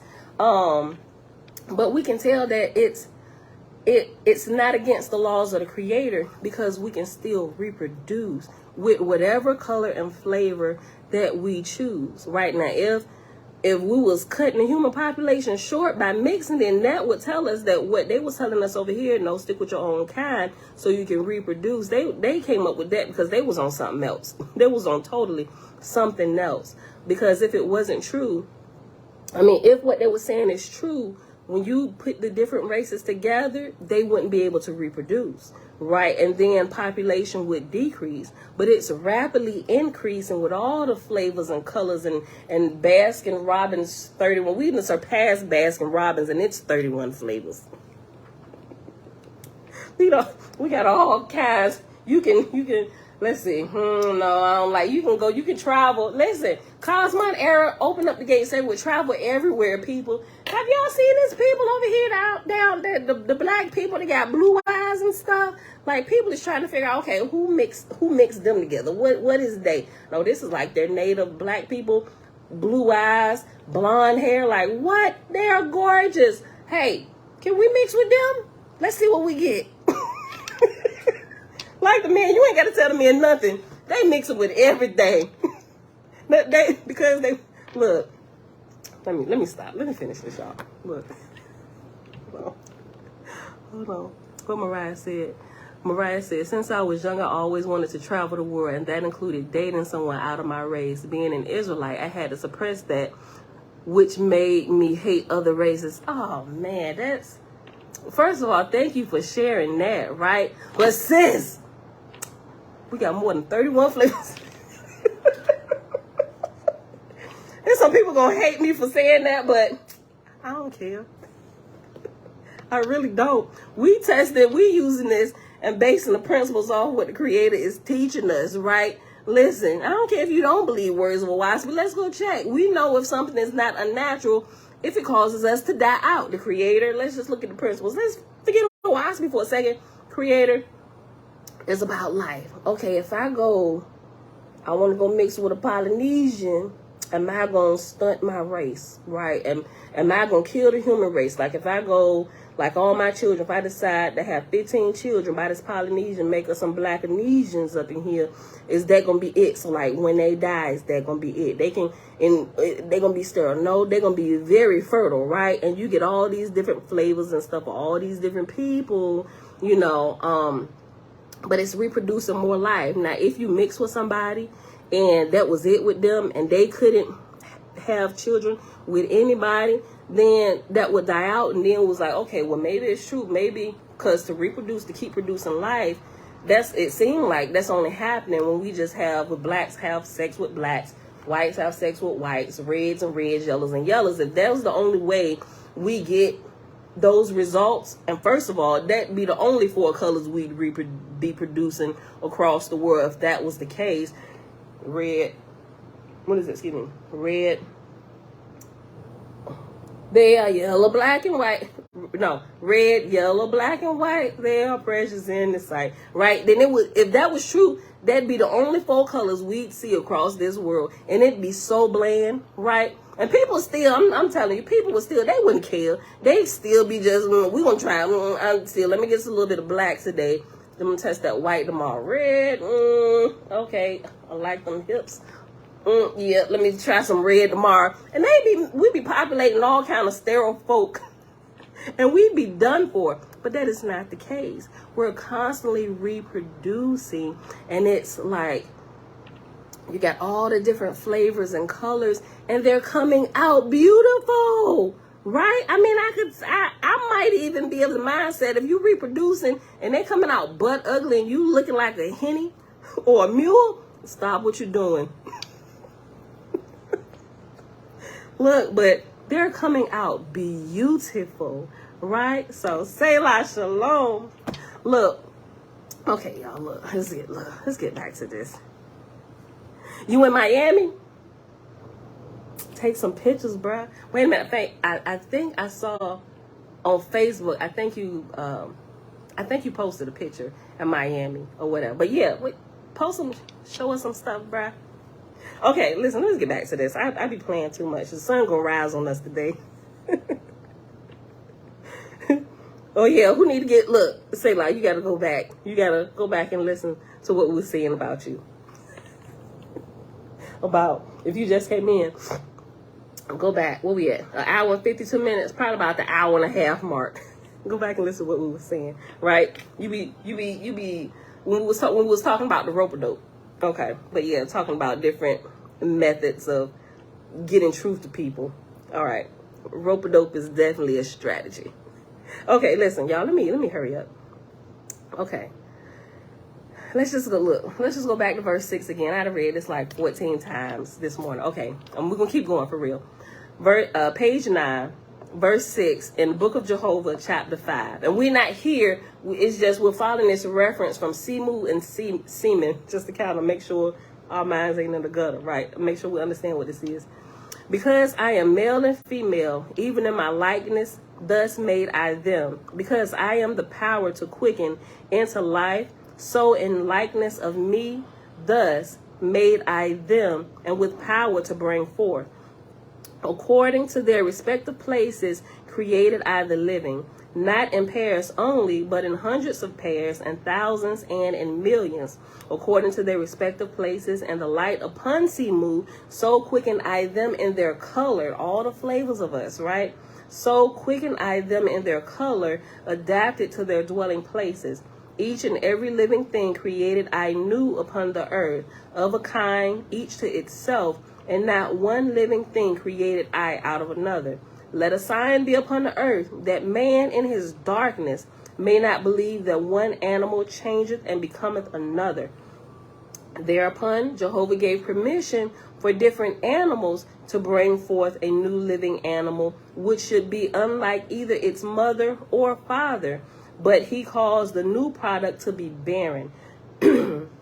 Jehovah said, and this shall be testimony before all men, that I created each and all the living after their own kind only. So all of us, all the different flavors are one kind. And we know that we can mix and mingle because we're not barren when we do. If our product was barren, that would be a no-no. But because we can reproduce and do with all the different colors, making Blackaneese and all these other different flavors of people, and they're still and they're still reproducing, we know it's the okay and it's supposed to happen. And that's exactly what's happening in Cosmine era. Daryl Cosman, shalom, shalom. Okay. Verse 12. Jehovah said, and this shall be testimony before all men, that I created each and all the living after their own kind only. Such is my person and my spirit, being from everlasting to everlasting. And when I bring a new world into the time of Semu, lo and behold, my presence quickeneth the substance into life, according to the locality and the surroundings. Excuse me. And the surroundings. So do I bring forth the different species, for they are flesh of my flesh, and spirit of my spirit. To themselves give I themselves. Nevertheless, they are all members of my person. As a testimony to man, behold, the earth was once a globe of liquid fire, nor was there any seed thereon. But in due season I rained down Semu on the earth, and by virtue of my presence quicken I into life all the living. Without seed created I the life that is in them. All right, chapter 6, page 9. We're in the book of Jehovah. When man comprehended the earth, he looked upward, and Jehovah saw him and knew the desires of his soul. So Jehovah sent his son Uz, and Uz spake, saying, hear me, O man, the mysteries of heaven and earth. The mysteries of heaven and earth will I clear up before thy judgment. Thou art the highest, and comest into the chiefest of all kingdoms. From great Jehovah shalt thou learn wisdom, and none shall gainsay thee. Bethink thee, O man, of the magnitude of thy father's kingdoms and his places in the firmament. Save I take thee into the heavens above, thou cannot comprehend the places thereof. And after heavens above is reference number 11, and at the bottom it says, save I take thee up to the heavens above. Okay. Save I take thee into the heavens above, thou canst not comprehend the places thereof. Man then rose up in spirit and ascended into the firmament, for his spirit had crystallized into separateness, and Uz and Es ascended with him, speaking in the voice of the Father. And man beheld that each and everything in the firmament was orderly, and still, each to itself located. Then spake Es, saying, behold, O man, as a farmer soweth corn in one place, and wheat in another, and roots in another, and flax, everything in a separate place, even so doth Jehovah store the ingredients of which worlds are made, everything in its place, the substance of the iron in one place, the substance of the stones in another, the substance of the vegetable kingdom in another, and even so of the substance of the animal kingdom, and the oils and sand, for he hath places in the firmament of heaven for all of them. These that thou sawest are the Aj, and the Ga, and the nebula, and amidst them in places there is Semu also. So remember, we came back here to follow up Semu to get a clearer understanding of what it is. Let no man say, yonder is hydrogen only, and yonder oxygen only. The divisions of the substances of his creations are not as man would make them. All the elements are to be found not only in places near at hand, but in distant places also. When the Father driveth forth his worlds in the heavens, they gather a sufficiency of all things. So also cometh it to pass that when a corporal world is yet new and young, it is carried forth, not by random, but purposely in the regions suited to it. Hence there is a time for Semu, a time for falling nebula, to bury deep in the forest, and Samoan beds, to provide coal and manure for a time thereafter. So is there a time when the earth passeth a region in the firmament, when sand and oil are rained upon it and covered up, and gases bound and sealed up for the coming generations of men. And man said, I am ashamed in thy sight, O Jehovah. I looked upward and said, behold the sky, it is nothing. Then I said, it is true. The corporal worlds are made of condensed nebula, but I saw not the wisdom and glory of thy works. I locked thee up in coincidences and happenings. Thy unseen world hath become seen. The unreal hath become real. Okay, so this is the verse 8. And so the first verse that Oahspe College University mentioned was verse 11. Okay, so pay attention because it's coming up. Oh, that I had been mindful of thee. Oh, that I had not put thee afar, nor imagined laws and decrees. Teach thou me, O Jehovah, how was the beginning of man? How was it with the first of the living that thou broughtest forth? Jehovah said, have I not declared myself in the past? In my works have I not provided thousands of years in advance? As I have shown system in the corporal worlds, know thou, O man, that system prevaileth in the firmament. To the tree I gave life, to man I gave life and spirit also. And the spirit I made was separate from the corporal life. Out of Semu, this is verse 11 that he mentioned. Out of Semu I made man, and man was but as a tree, but dwelling in Hak, H-A''K, and I called him Asu, Adam. I looked over the wide heavens that I had made, and I saw countless millions of spirits of the dead that had lived and died on other corporal worlds before the earth was made.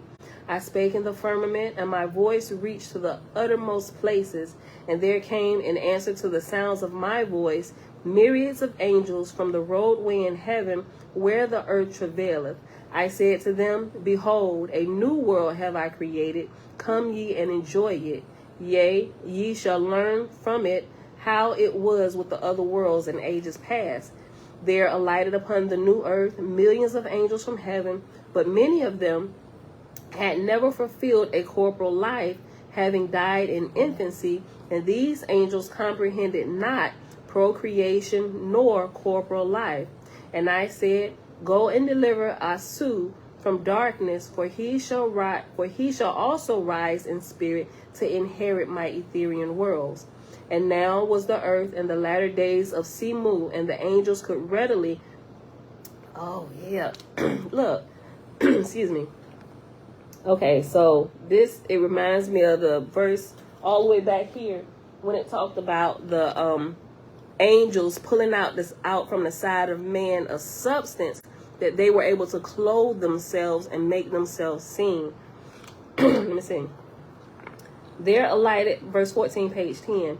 There alighted upon the new earth millions of angels from heaven, but many of them had never fulfilled a corporal life, having died in infancy, and these angels comprehended not procreation nor corporal life.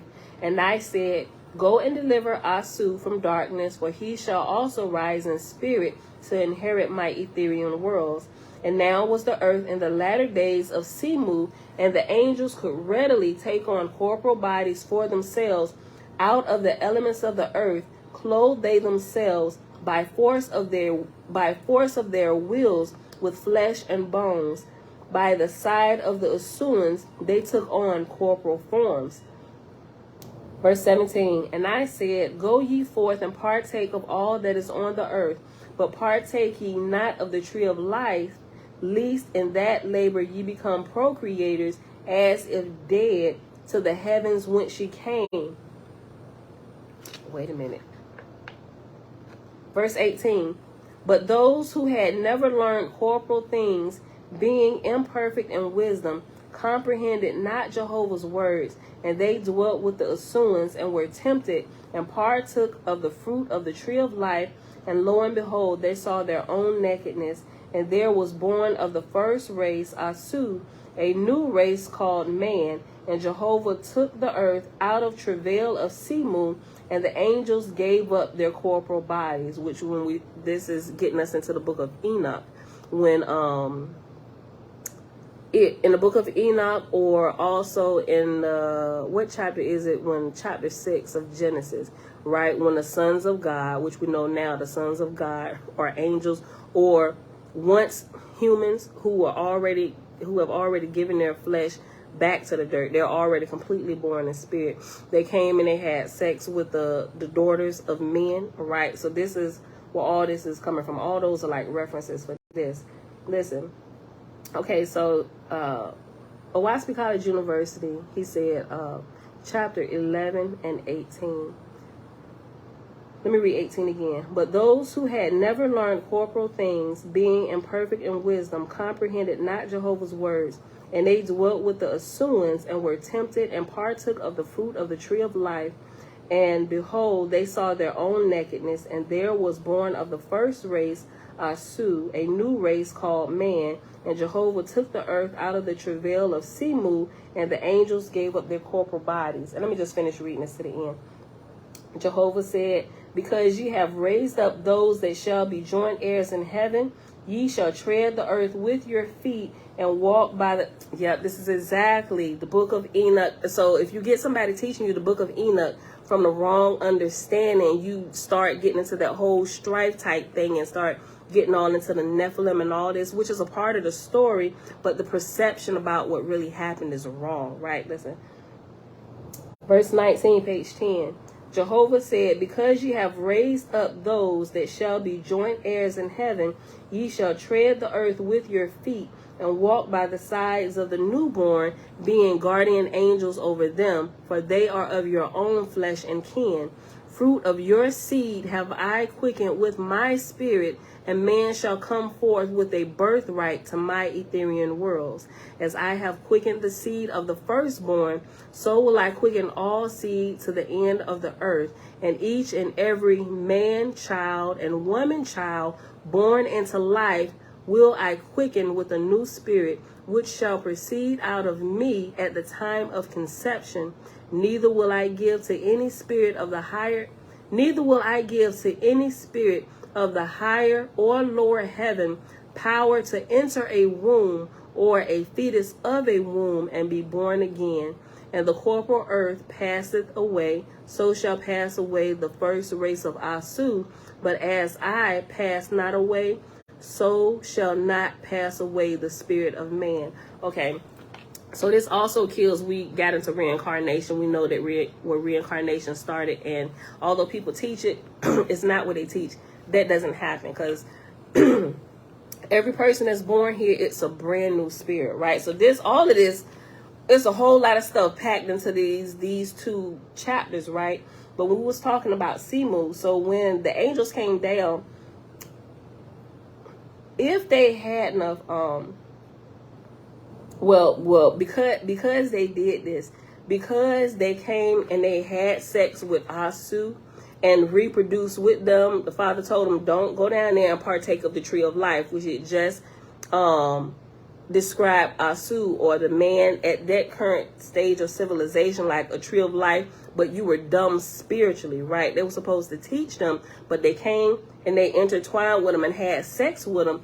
But it also allowed the Father to help develop something new to quicken the spirit of man. He said, okay, now because you did this, now you've attached yourself to the earth and you have responsibility there now, right? So now you have offspring which you have to help raise up. So these offspring that you went and had with man who was still not completely aware of their spirit, right? Man dumb as a tree, but you got those in spirit coming and intertwining with man. See how the Father raised up, even in that the Father raised up man who wasn't aware of their spirit by linking the angels who came to have sex with them. Now you're going to link yourself to the earth, and the offspring that you develop with the dumb tree, y'all get what I'm saying?